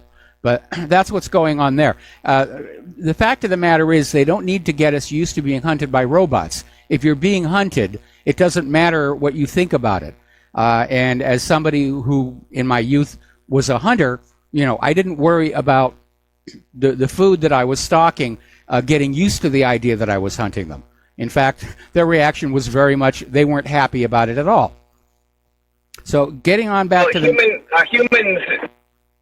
humans will stand up and say no if there's too much of a violation of our human rights all at once. And that's what David Icke calls the totalitarian tiptoe. And so right now they have a robot police officer in China that has a police badge on it, but it looks kind of cute, and he's got 4 wheels, and he's not holding a gun, so we're letting it pass.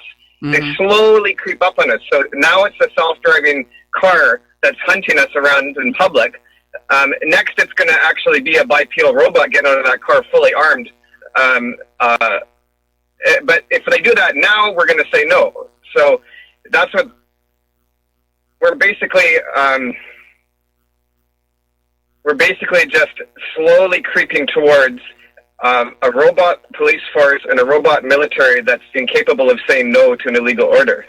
And if I can just leave it at that and go to the Magna Carta in England and in Europe, there's a relationship here, in my opinion, is that what happened is that the reason that we have the American Constitution and the Bill of Rights, that comes from the Magna Carta.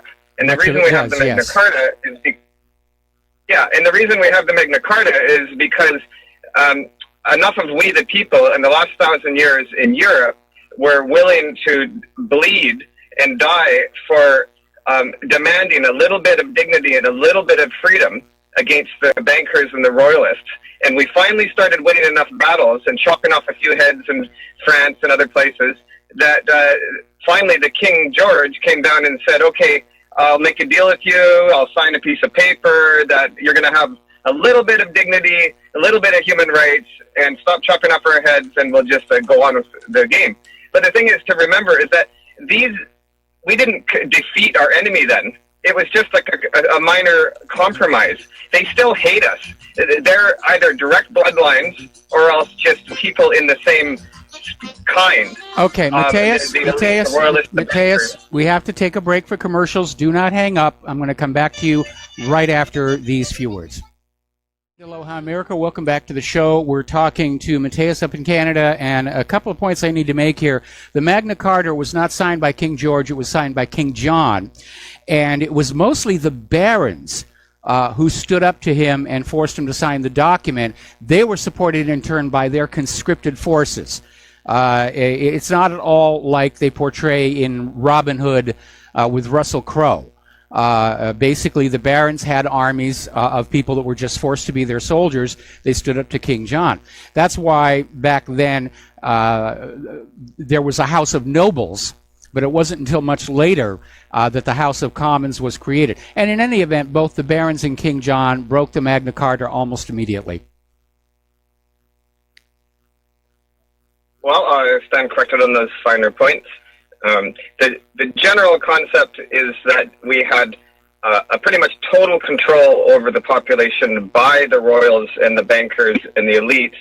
And then after the Magna Carta was signed, there was a bit of a break in the complete stranglehold in that, even just a 10% reduction in the strangulation. And that's what gave birth to the Constitution and the Bill of Rights and all of that. So what we have to thank is a bit of a defeat, for whatever reasons, against the royalists back then. And those royalists, either by direct lineage or by people of the same mentality, still exist today. The bankers still exist. They still want to have a more total control. They don't appreciate that we forced a compromise. They don't appreciate that at all. They are still our blood enemies. And that's why the people that are really running everything are doing these horrible things to us constantly, like experimenting on us and treating us like dumb animals and sending us off to fake wars and poisoning our food supply and our air and our water and everything. Like, these people just hate us, and they hate the internet. They hate the independence and the self-empowerment that the internet gave us. They're trying to figure out how to censor that or correct it or control it or use it against us. And what they've finally decided is that they need to have more control over the population, and the way to do that would be to have a robotic police and military. And that's where this is going. And we're so dumb to not be more alarmed about it just because they're doing it in slow steps. Come on, let's just think ahead 10 years. If we've already got a police car that can follow you around and pull you over by itself, and we already see these military bipedal robots that can do backflips. Yes. Put it together, everybody. In 10 years, we're going to have a bipedal police officer robot coming out, fully armed. He's going to have 100 rounds in his gun. He can shoot all 100 of them in 1 second. They're all going to hit their target with smart bullets. They could go into a crowd with facial recognition, take out the 100 top leaders of a revolt in 1 second. We are facing a species-level extinction event by a complete robotic takeover of our civilization. Hang on. Pull the hysteria back, because there are a couple of issues here. Well, I'll tell you what. Stay on the line. I'm going to come right back to you after station identification. And aloha, America. Welcome back to the show here. We're talking with Mateus in Canada. And Mateus, just to sort of finish things up here. Okay, good. First of all, I don't think that artificial intelligence in 10 years is going to be able to replace a human police officer. Second, the money junkies don't hate us. They need us. They need us to make them more money. They need us paying taxes. They need us working in the farms and factories, breeding new workers and new laborers, because the rich people can't become rich without us. They need us as much as King John needed his subjects as well. Yeah, I appreciate you letting me say my point there, and we'll just leave it at that. Just accept that I think they do need us, but they are changing us over. They're trading us in for robots is the theory. And I'll just leave you with another original joke. Hang on. Let me respond. Okay, why are they trading us for robots? Robots don't buy things. Robots don't spend money. And that economic system of money flowing to the money junkies is what our society is built around. Well, the money is used to have goods and services delivered to the palaces. And if you can have robots directly farming and manufacturing and transporting and delivering and cooking and baking and all that, you don't actually need the humans that can rise up and have a revolution, like we're all talking about. We already have that. I remember I was taking George Bush to task for talking about how wonderful it is that illegal immigrants will pick our crops. Humans don't pick our crops anymore. Machines do. More and more factories are totally automated as well. And yes, I know that there are some depopulation people who talk about the useless eaters and so forth, but they don't need to build all these very expensive robots. All they need is one carefully crafted germ. Anyway, Mateus, thank you very much. Okay, guaranteed. Let me just do the joke. Okay. The living joke. Okay, original joke, world premiere. What is the most feared event for a cross-eyed Olympian? I have no idea. The parallel bars. Talk to you later. Okay. Moving on here, phone lines are open, 800-313-9443. Getting on back to the news. Apparently, there is still a debate going on over just how much influence Russia really did have back in 2016. And supposedly Russia spent $100,000 on online ads during the election. Most of it on pro-Hillary ads. Not Trump ads, pro-Hillary ads. Facebook has admitted the Russian ads comprised only 4/1000ths of the newsfeed during the election. But liberals want you to believe this flipped the election. That's an obvious lie. Too few people saw the ads, and the ads were pro-Hillary. How does that flip the election? The one good thing that came out of the election, of course, was the beginning of this trend where the American people got disgusted with the corporate media and started coming to the independent media to find out what is really going on. All right, let's take another phone call here. Dennis, Indiana, aloha. Welcome to the show. What's on your mind? Hello, Mike. I'm a paraplegic and I don't have a TV, but I was talking to my mom. Have you heard of the breaking news that just my mom told me she saw on the news where one of the top Chicago policemen, I asked her, wasn't the superintendent. He was pretty high up there, a white guy, and just got shot and killed by a black guy that was had heroin and marijuana and tons of money on him, but yet he had a bulletproof vest on him. So there was something going on there. I was wondering if you heard that or seen if you got that on your news yet. I hadn't put it on the page. I hadn't even heard about it, but I just brought it up here on my browser. Commander Paul Bauer of the 18th District was chasing a suspect when he was shot multiple times. And apparently he'd spotted a guy matching the radio description of an armed suspect, and he engaged in armed physical confrontation. So, yeah, and it's a shame that happened. Yeah. Okay, I just wondering because I don't have a TV with me. I just have my radio. I'm paraplegic, so I get to listen to the radio. Yeah, I like a good radio you guys as well. All day. Anyway, yeah. Okay. So there's the story. I will put it up on the next commercial break here. And thanks an awful lot for the phone call. We're going to let you go.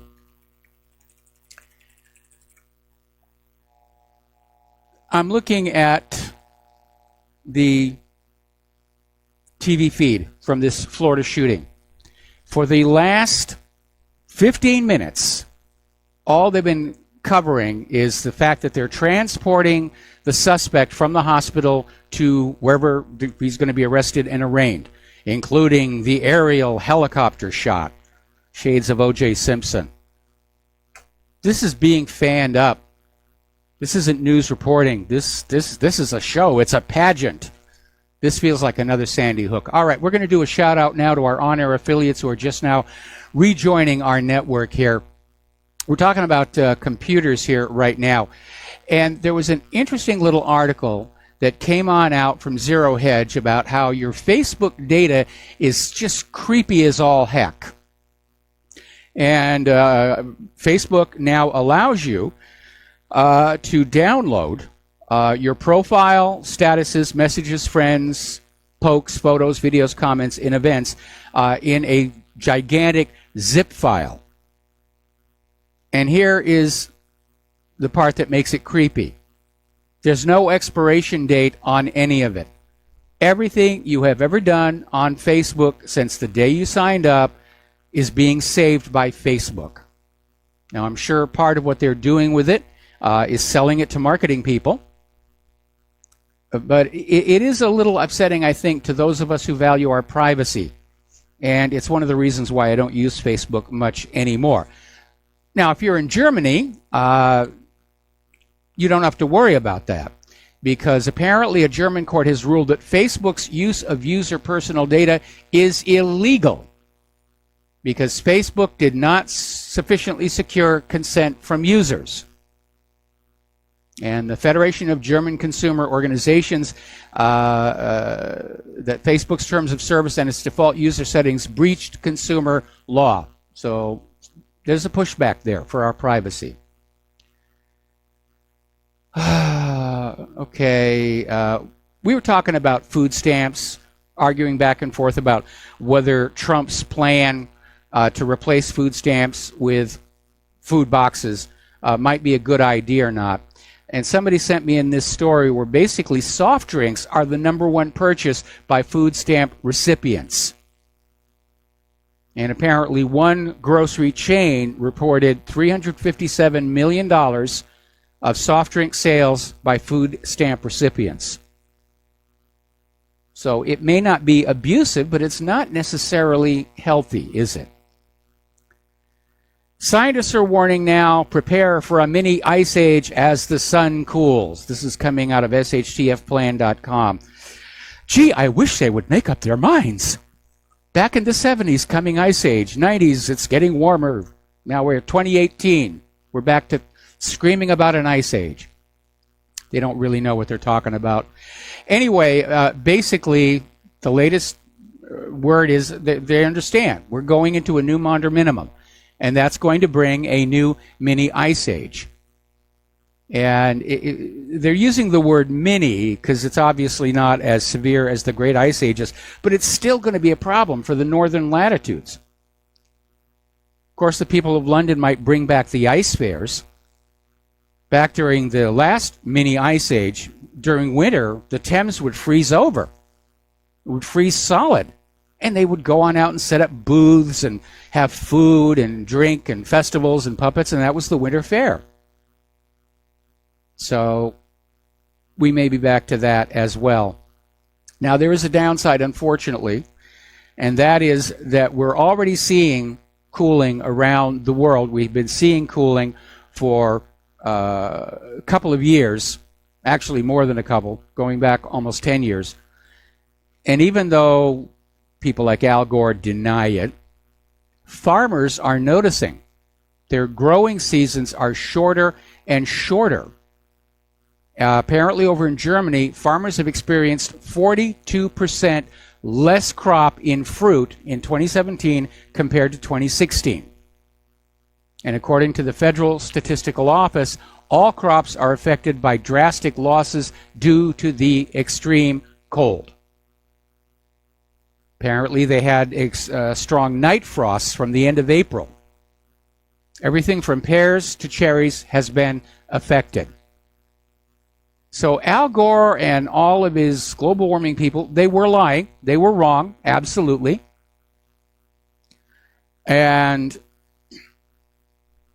corporate media went along with them. NASA went along with them. NOAA went along with them. Hadley Climate Research Unit, Penn State, New Zealand Meteorological Organization, Australian, all these science TV shows on the supposedly science channels, they were all wrong. They didn't question the science. They didn't do their own evaluation. Or maybe they did. There was a lot of money tied in with human-caused global warming. We're going to get carbon taxes. We're going to get rich selling carbon credits. All we got to do is scream booga booga at those dumb people watching our TV channels. And they'll give us their money, we'll just parcel it on out. So we just scream that the sky is falling, Chicken Little, and only you can save it. By the way, over in Montana, they just got a heavy snowstorm there, the most snow in 138 years. They got about 70 inches of snow. Another storm is coming on in. That's 4 feet above normal. Yes, global warming was a fantasy. That's why they tried to rebrand it as climate change. And when that didn't scare us enough, they called it climate disruption. But again, climate is always changing. It always has. It always will. There's never been a period of time in the history of planet Earth when climate wasn't changing. That's the reality. Now, over the years, I've gotten into the issue of some abusive situations by religious institutions. A while back, we had that priest who'd been defrocked for exposing the resident schools up in Canada. And we talked more recently about the unwed mothers' homes in places like Tuam, Ireland. We talked about this wonderful Judi Dench movie called Philomena. And now there's another story. This one is coming out of the Daily Mail. Apparently down in Spain, the Catholic Church was involved in baby trafficking for half a century. And apparently 300,000 babies were literally stolen from their parents and sold for adoption. BBC's actually made a documentary about it. And the children were trafficked by this network of doctors, nurses, priests, and nuns in a widespread practice that began under General Franco and didn't stop until the early 1990s. Now, hundreds of families who had babies taken from Spanish hospitals are now battling for an official government investigation. Mothers are saying they were told their children had died after birth. They were lied to. And this, coming from somebody who, from an institution that claims to represent the moral authority on earth of a supreme being. Now, Claire's actually written a song about all this stuff, and I'm getting ready to do a video about it as well. But if you get a chance to see Philomena, it's worth looking at. And it's based on a true story. It's based on the story of one of the mothers who had been in the Tuam home trying to find her son.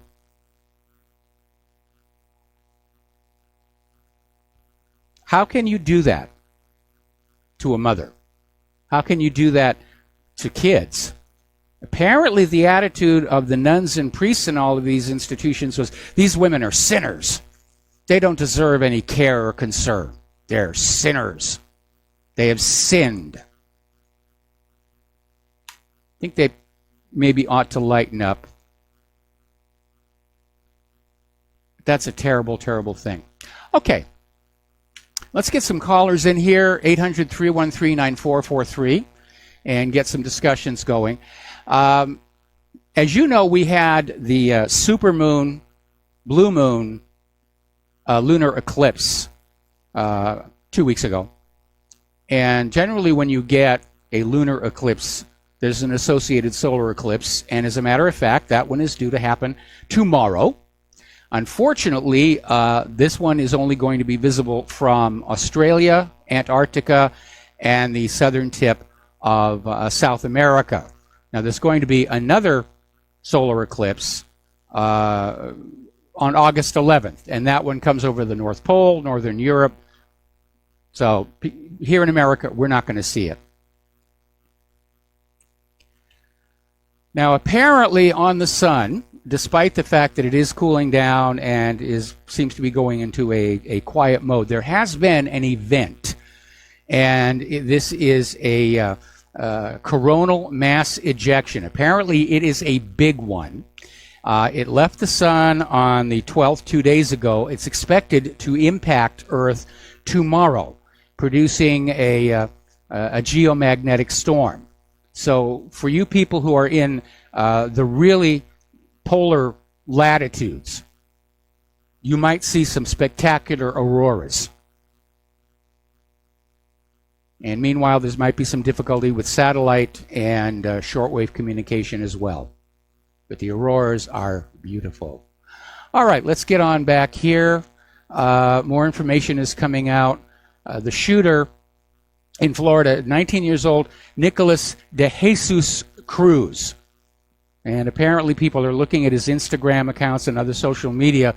And like I said, obviously the NSA isn't really able to spy on us all, or they would have looked at this Instagram account and realized this guy was dangerous, that he needed to be looked into. Or maybe they're just spying on political opponents. That's certainly what the FBI's been doing. It's Watergate all over again. Now, apparently banks are becoming very concerned about Bitcoin, and they're trying to find a way to compete. And apparently several banks in Australia have rolled out a new payment system they're calling NPP, which stands for New Payments Platform. And apparently it's an instantaneous transfer between banks or merchants. And up until recently, apparently was very slow to accomplish that. Somebody pointed out that the Bitcoin miners are actually impacting some of these research projects like SETI at Home. Now, SETI at Home, as the name implies, it's aiding in the search for extraterrestrial life. And it relies on people signing up, and you get a screensaver, and your machine is harnessed, crowdsourced, if you will, to process data from radio telescopes looking for a signal that shows indications of being artificial. But apparently more and more people are starting to turn their computers' graphic processing units over to Bitcoin mining, and they're starting to unsubscribe from SETI at Home. And the SETI scientists are understandably a little upset about that. And now we're hearing this article about how Iceland, there are so many people mining Bitcoins up there, they're starting to deal with electricity shortages. We're going to take a break for commercials. Join us on the air, 800-313-9443, and we'll be right back. Aloha, America. Welcome back to the show here. And there's an interesting story. This is coming out from PJ Media, and it's basically talking about a billboard campaign in Cleveland that wants to reduce the stigma around abortion. And it's a very simple sign. It says abortion is good medicine, and then down below is a website and a logo. Here's the thing. The billboards are all being put in the black neighborhoods. Now remember, we were talking the other day about yet another case where these free vaccinations being given to people in Africa were found to have sterilizing chemicals. And when Margaret Sanger established Planned Parenthood, it too was aimed at the black community. Something to think about. All right, let's take a phone call. Sherry in Texas. Aloha. Welcome to the show. What's on your mind? Yeah, you'll have to help me here, Mike. SETI is a government smokescreen. SETI, they actually take you out to hotspots and let you see them. They vector them up. They let you see the crafts themselves. Usually the hotspots. I'm talking about the privatized. There's a private operation, Search for Extraterrestrial Intelligence. As a matter of fact, Steven Spielberg was one of their major underwriters following the success of E.T. and that movie. And they've got radio telescopes, and they're listening for sounds of civilization out there. But they didn't. Yeah, but Mike, they're never going to find it. Why not? Because it's more than one dimension. They're interdimensional. You're not going to hear it in this dimension. You've got to go to the next one. SETI lets you see them. Sherry, I'm just telling you the difference between SETI and SETI. Well, we're talking about SETI. We're talking about SETI. We're talking about real-world science here and how it's being accomplished. And unfortunately, the rush to mine bitcoins is actually taking away computer resources from the SETI project. Now, good. Thank you. What do you mean, good? All right, we're going to let you go, Sherry. And there we are. I find it strange that she's out there talking about some place where supposedly you can see a flying saucer, and then turns around and says, we're never going to find extraterrestrial life. Obviously, the two statements don't really go together very well. I am, it's impossible to conceive that ours is the only planet with life on it. And of course, I have the advantage. We discovered indigenous life on Mars during the Viking missions. And I'm sure there's intelligent civilizations out there. I can't think of a reason why they would bother visiting us. That would be like us stopping and visiting every anthill we drive past on the freeway. But I'm pretty sure they're out there. My concern is maybe we're looking in the wrong direction. And it might be possible to build a special ultra-low frequency radio that listens for the noise made by alternating current electrical systems, because every advanced civilization out there, they're going to go through the same evolution that we did. They're going to discover electricity. They're going to discover that alternating current is much more efficient than direct current, and they're going to establish a standard. And AC power is most efficient in a very narrow range of frequencies. So you're talking about a planet covered with high tension lines and power transformers radiating terawatts of power in the primary format of their AC, as well as all the harmonics, which are going to have greater radiative power. So that would be, I think, worth looking at. When I win the Irish sweepstakes, I'll probably build a radio transmitter and do that very thing for myself. Okay, let's go back to the phone list here. Ed in Florida, aloha. Welcome to the show. What's on your mind? Ooh, wow. Hello, Mike. I'm about 100 miles from the shooting, and I'm kind of curious whether or not this could be one of Obama's dreamers. After all, his name is Nicolas de Jesus Cruz, I believe. De Jesus. That would be an interesting question to find on out. So they'll probably never let us know. I mean, things in Florida, it's one of the most constitutional states where you could own and purchase weapons, but that may not be the case after today. There's been legislation in every state since Sandy Hook where they want to take guns away from legal abiding Americans. And I don't know. I don't want to sound like a conspiracy theorist, but ever since Columbine, there hasn't been a year that hasn't gone by where there hasn't been a mass shooting in a school. Automatically, the politicians clamor for more gun control. Now, growing up in the 70s and 80s, when it was easier to obtain guns illegally, you didn't have shootings in schools. Yeah. So I went through the same thing. So what's changed? Okay. Now, Ed, we're going to have to take a short break for commercials. Do not hang up, because I want to come back to you and talk to you about this issue, because you're absolutely right. When everybody was armed, you never had mass shootings. And again, all these gun grabbers are out there. My first response is, what a shame they didn't have a teacher that had a gun there. And they're just now reporting 17 people were killed in this. 17 people instead of just one, had they armed their teachers. All right, we're going to take a break for commercials. Ed will be right back after these few words. Aloha, America. Welcome back to the show here. And I'm unable to find any mention about where this shooter, this Nicolas de Jesus Cruz, came from. If he was a citizen, if he was a dreamer, if he was a DACA, they're not saying. And I would imagine probably the pro-immigration people prefer it that way. Remember, over in Germany, they've actually passed laws. When something like this happens, you're not allowed to mention if it's a refugee or not. So, Ed, I'm absolutely in agreement with you. When everybody was being taught gun safety, there were no mass shootings. Where I grew up in New Hampshire, 12th birthday, you get your first firearm, and you get to talk about gun safety. And the first time you mishandle that gun, you get a trip to the woodshed, keeps you eating dinner, standing up for at least a week. And there were no school shootings. We'd take our guns to school. We'd put them in the cloakroom, because on the way home from school, we'd have to varmint out the fields. And nobody got shot. We had a shooting gun club. Shooting gun club when I went to high school. The U.S. government used to donate military surplus weapons to these gun clubs in the schools.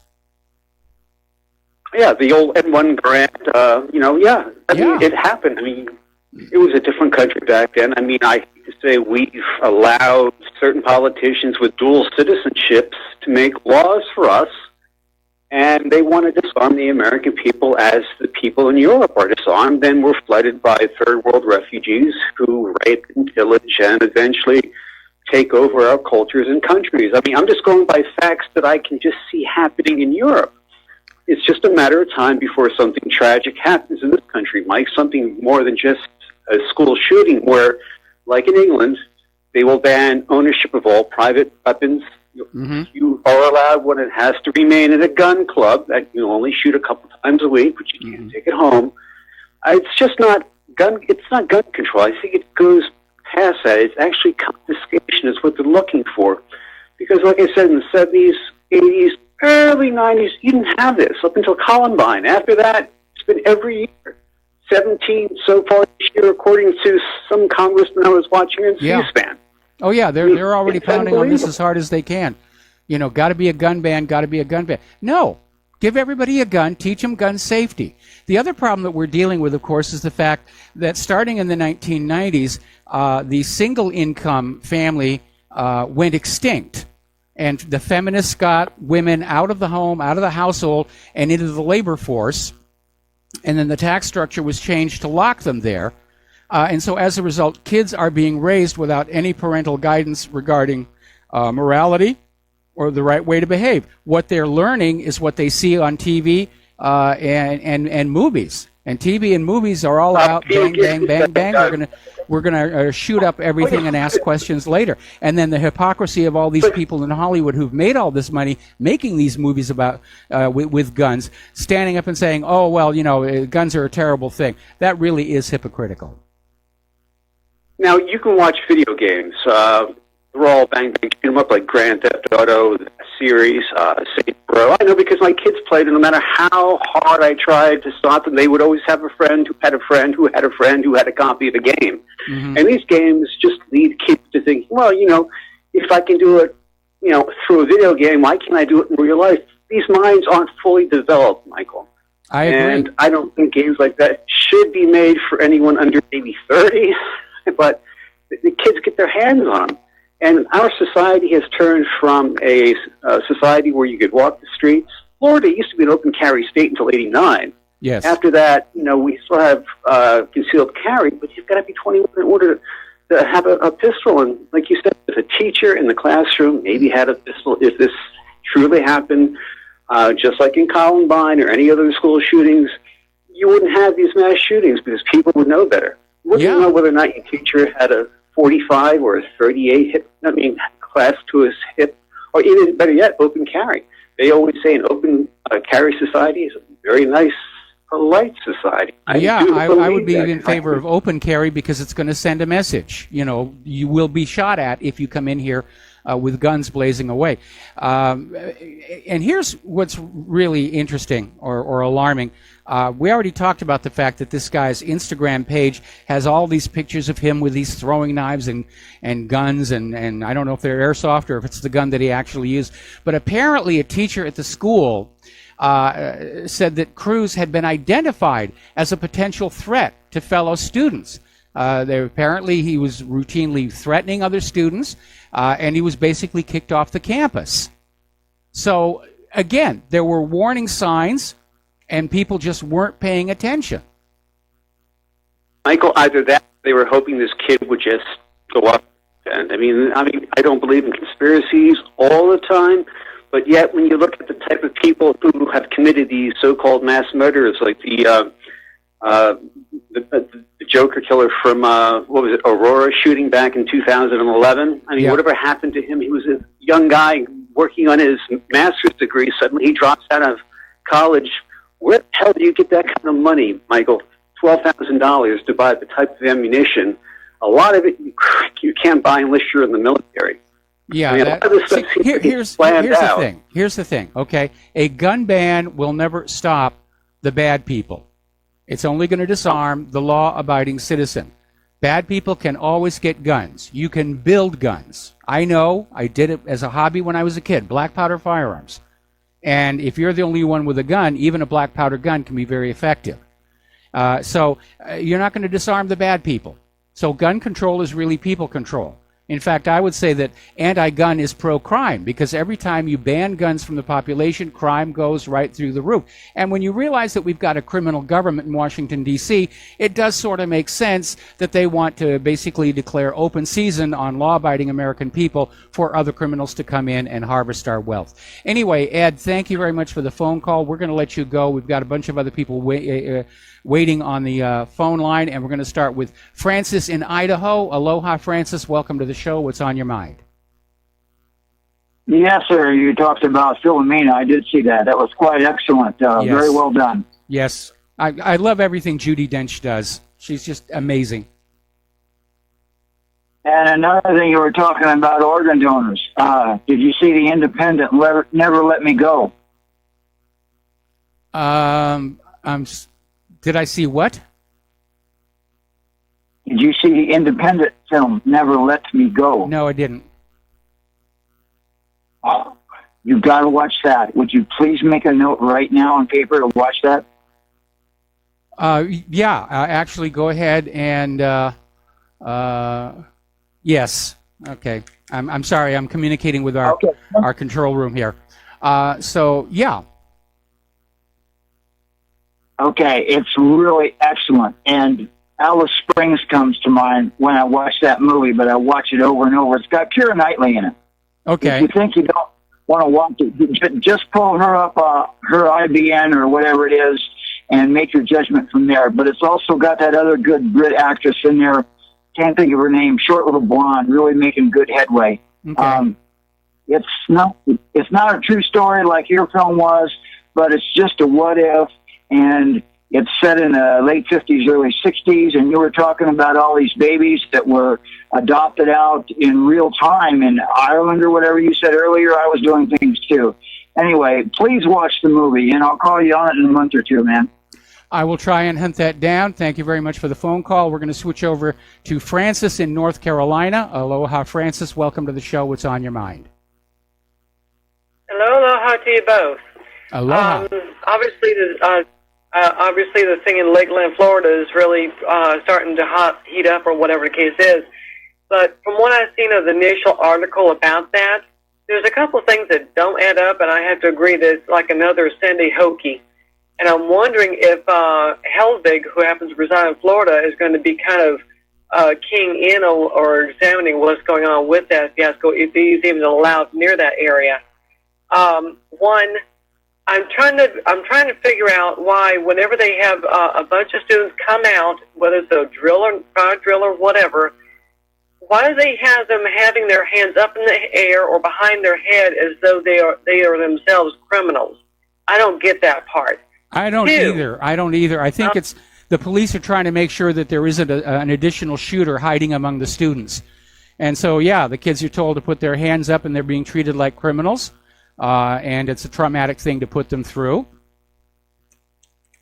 Yeah, that's kind of putting it lightly. And on top of that, from one of the scenes that they had from like an aerial view, one of the officers or security guards or whatever the personnel is official-wise is standing there talking with someone, like as if they're having a casual conversation or chat, and they're basically holding or dangling or swinging around a what appears to be a security vest or a bulletproof vest or whatever from one of their hands beside their body. And I'm like, wait a minute, if they're in the process of a drill or an active shooter scenario, why are they just simply dangling a garment like that beside their body as though, just another day of training or some kind of whatever you want to call it type attitude? So believe me, I'm bewildered I'm just wondering who's getting paid to pull this maneuver off. Well, like I said, the way it's being presented, I mean, it's been nonstop ever since I started the show. Fox News has not reported on anything else at all except this. So, yeah, this is a hard sell, and it does feel like another Sandy Hook to me. And it's just endless replays and endless replays. And, yeah, this is the beginning of another push to suspend the Second Amendment. And as I mentioned earlier, somebody wrote in a letter over at InfoWars. There's all these new accounts there signed up, repeal the Second Amendment now. Okay? I guess we lost Francis. All right, let's see. We're getting back here to near the end of the show. Apparently, central banks now own 33% of all global sovereign debt, and Moody's is threatening a U.S. credit downgrade. That will have major repercussions. All right, getting on back to Florida. Everybody wants to talk about Florida. Apparently, half of the media is reporting there was a scheduled fire alarm evacuation drill, and others are saying, no, the shooter tripped the alarm himself. A third report is saying that teachers hit the fire alarm to get the kids out of the school as quickly as possible, which sort of goes against the shelter-in-place situation.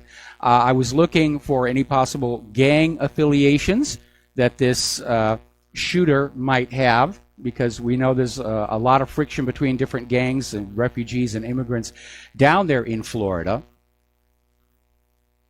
But I'm still unable to determine if he's actually a born citizen or if he came in through our open immigration borders.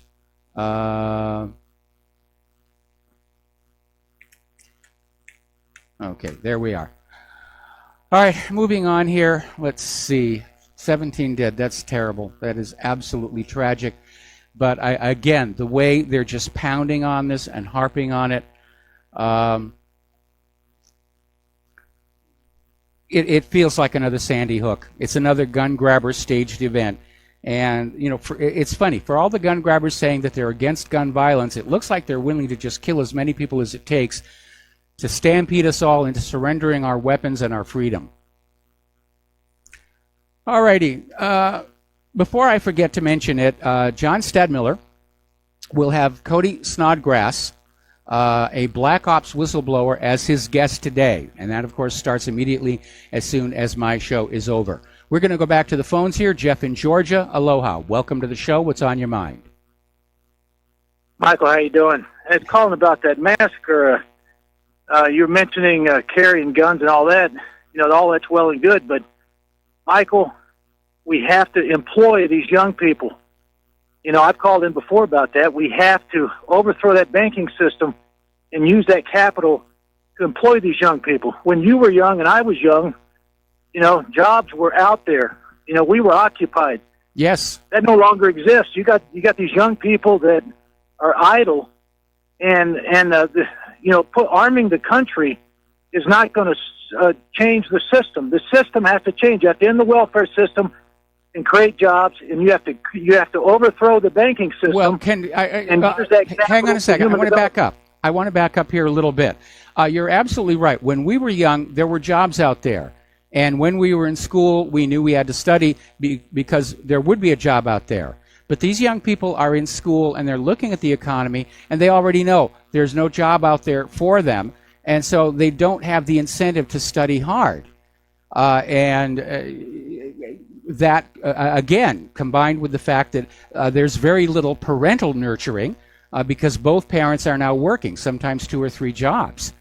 And it really is a sign of the rot and the deterioration. Now, I know that you want to overthrow the banking system. You keep calling in and talking about that.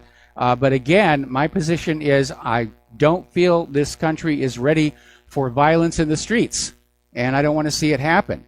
And I think this idea of gun safety exists independently of the banking system. All I'm saying is let's go back to what worked before. Everybody gets a gun on their 12th birthday. They're taught gun safety. They're taught to respect the weapons. Everybody is armed. You're not going to have a mass shooting.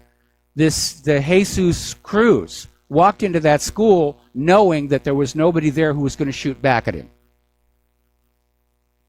Michael, the first political candidate, he could call himself, I'm of the Reform Party, and I'm going to cancel the federal debt, and I'm going to end the welfare system, and I'm going to employ all these millions of youth, black, brown, yellow, white.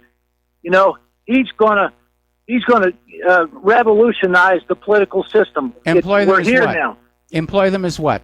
What are you going to? What jobs? I would use the government as a facilitator to try to augment the private sector like they do in Europe, or if the government has to create the programs they did under Roosevelt, that's fine also. Mm-hmm. But people have to work. That's the natural state of man. I'm not sure I agree with that last one. I mean, anthropologists have shown that back during caveman times, it only took about 4 hours a day to get enough food to feed your family, and the rest of the time you just hung out with your kids and had fun. This idea of an 8-hour, 10-hour workday, again, is so that our masters can harvest off the work product. And I think there is a better way for humans to be living. We're not going to get there as long as there are money junkies in the world. Anyway, listen, Jeff, I need to let you go. We got to take a break for commercials, and we'll be back with another caller and the end of our show after these few words. Well, they're already out there waving around the AR-15 as the villain here, but I'm looking at some of the stuff this De Jesus Cruz was putting on social media. It's very obvious that this kid had a problem. The school knew there was a problem. Somebody should have been paying attention to this guy here. My question is now, looking at some of the bizarre things that he was writing in social media, was he on prescription antidepressants? That's the question that I would want to ask right now. Because remember, in schools, you know, if you start acting out, what do? They give you prescription antidepressants. All right, let's take a couple of phone calls here. Kevin in West Virginia, aloha. Welcome to the show. What's on your mind? Hey, Mr. Mike. I called in I guess it was last week, and was talking about my dad getting hit for $1,500 for credit card fraud. Yes. What turned out, it's these card skimmers. Yes. I don't know if I know you're aware of card skimmers. Yes. They're putting these skimmers on the gas pumps, and they're getting people that way. And apparently there's an app you can get to detect these skimmers. Well, a couple questions that I have is, once you detect one of these skimmers, what's the next step do you do? Like, say you pull up to a gas station and you pull out your phone and your app says there's a skimmer on it, and then you look on the side and the seal of the gas pump's broken, and you think there's a skimmer there. Well, what do you do? What's the next step from that? Well, you inform the owner of the gas station, and then you call the police.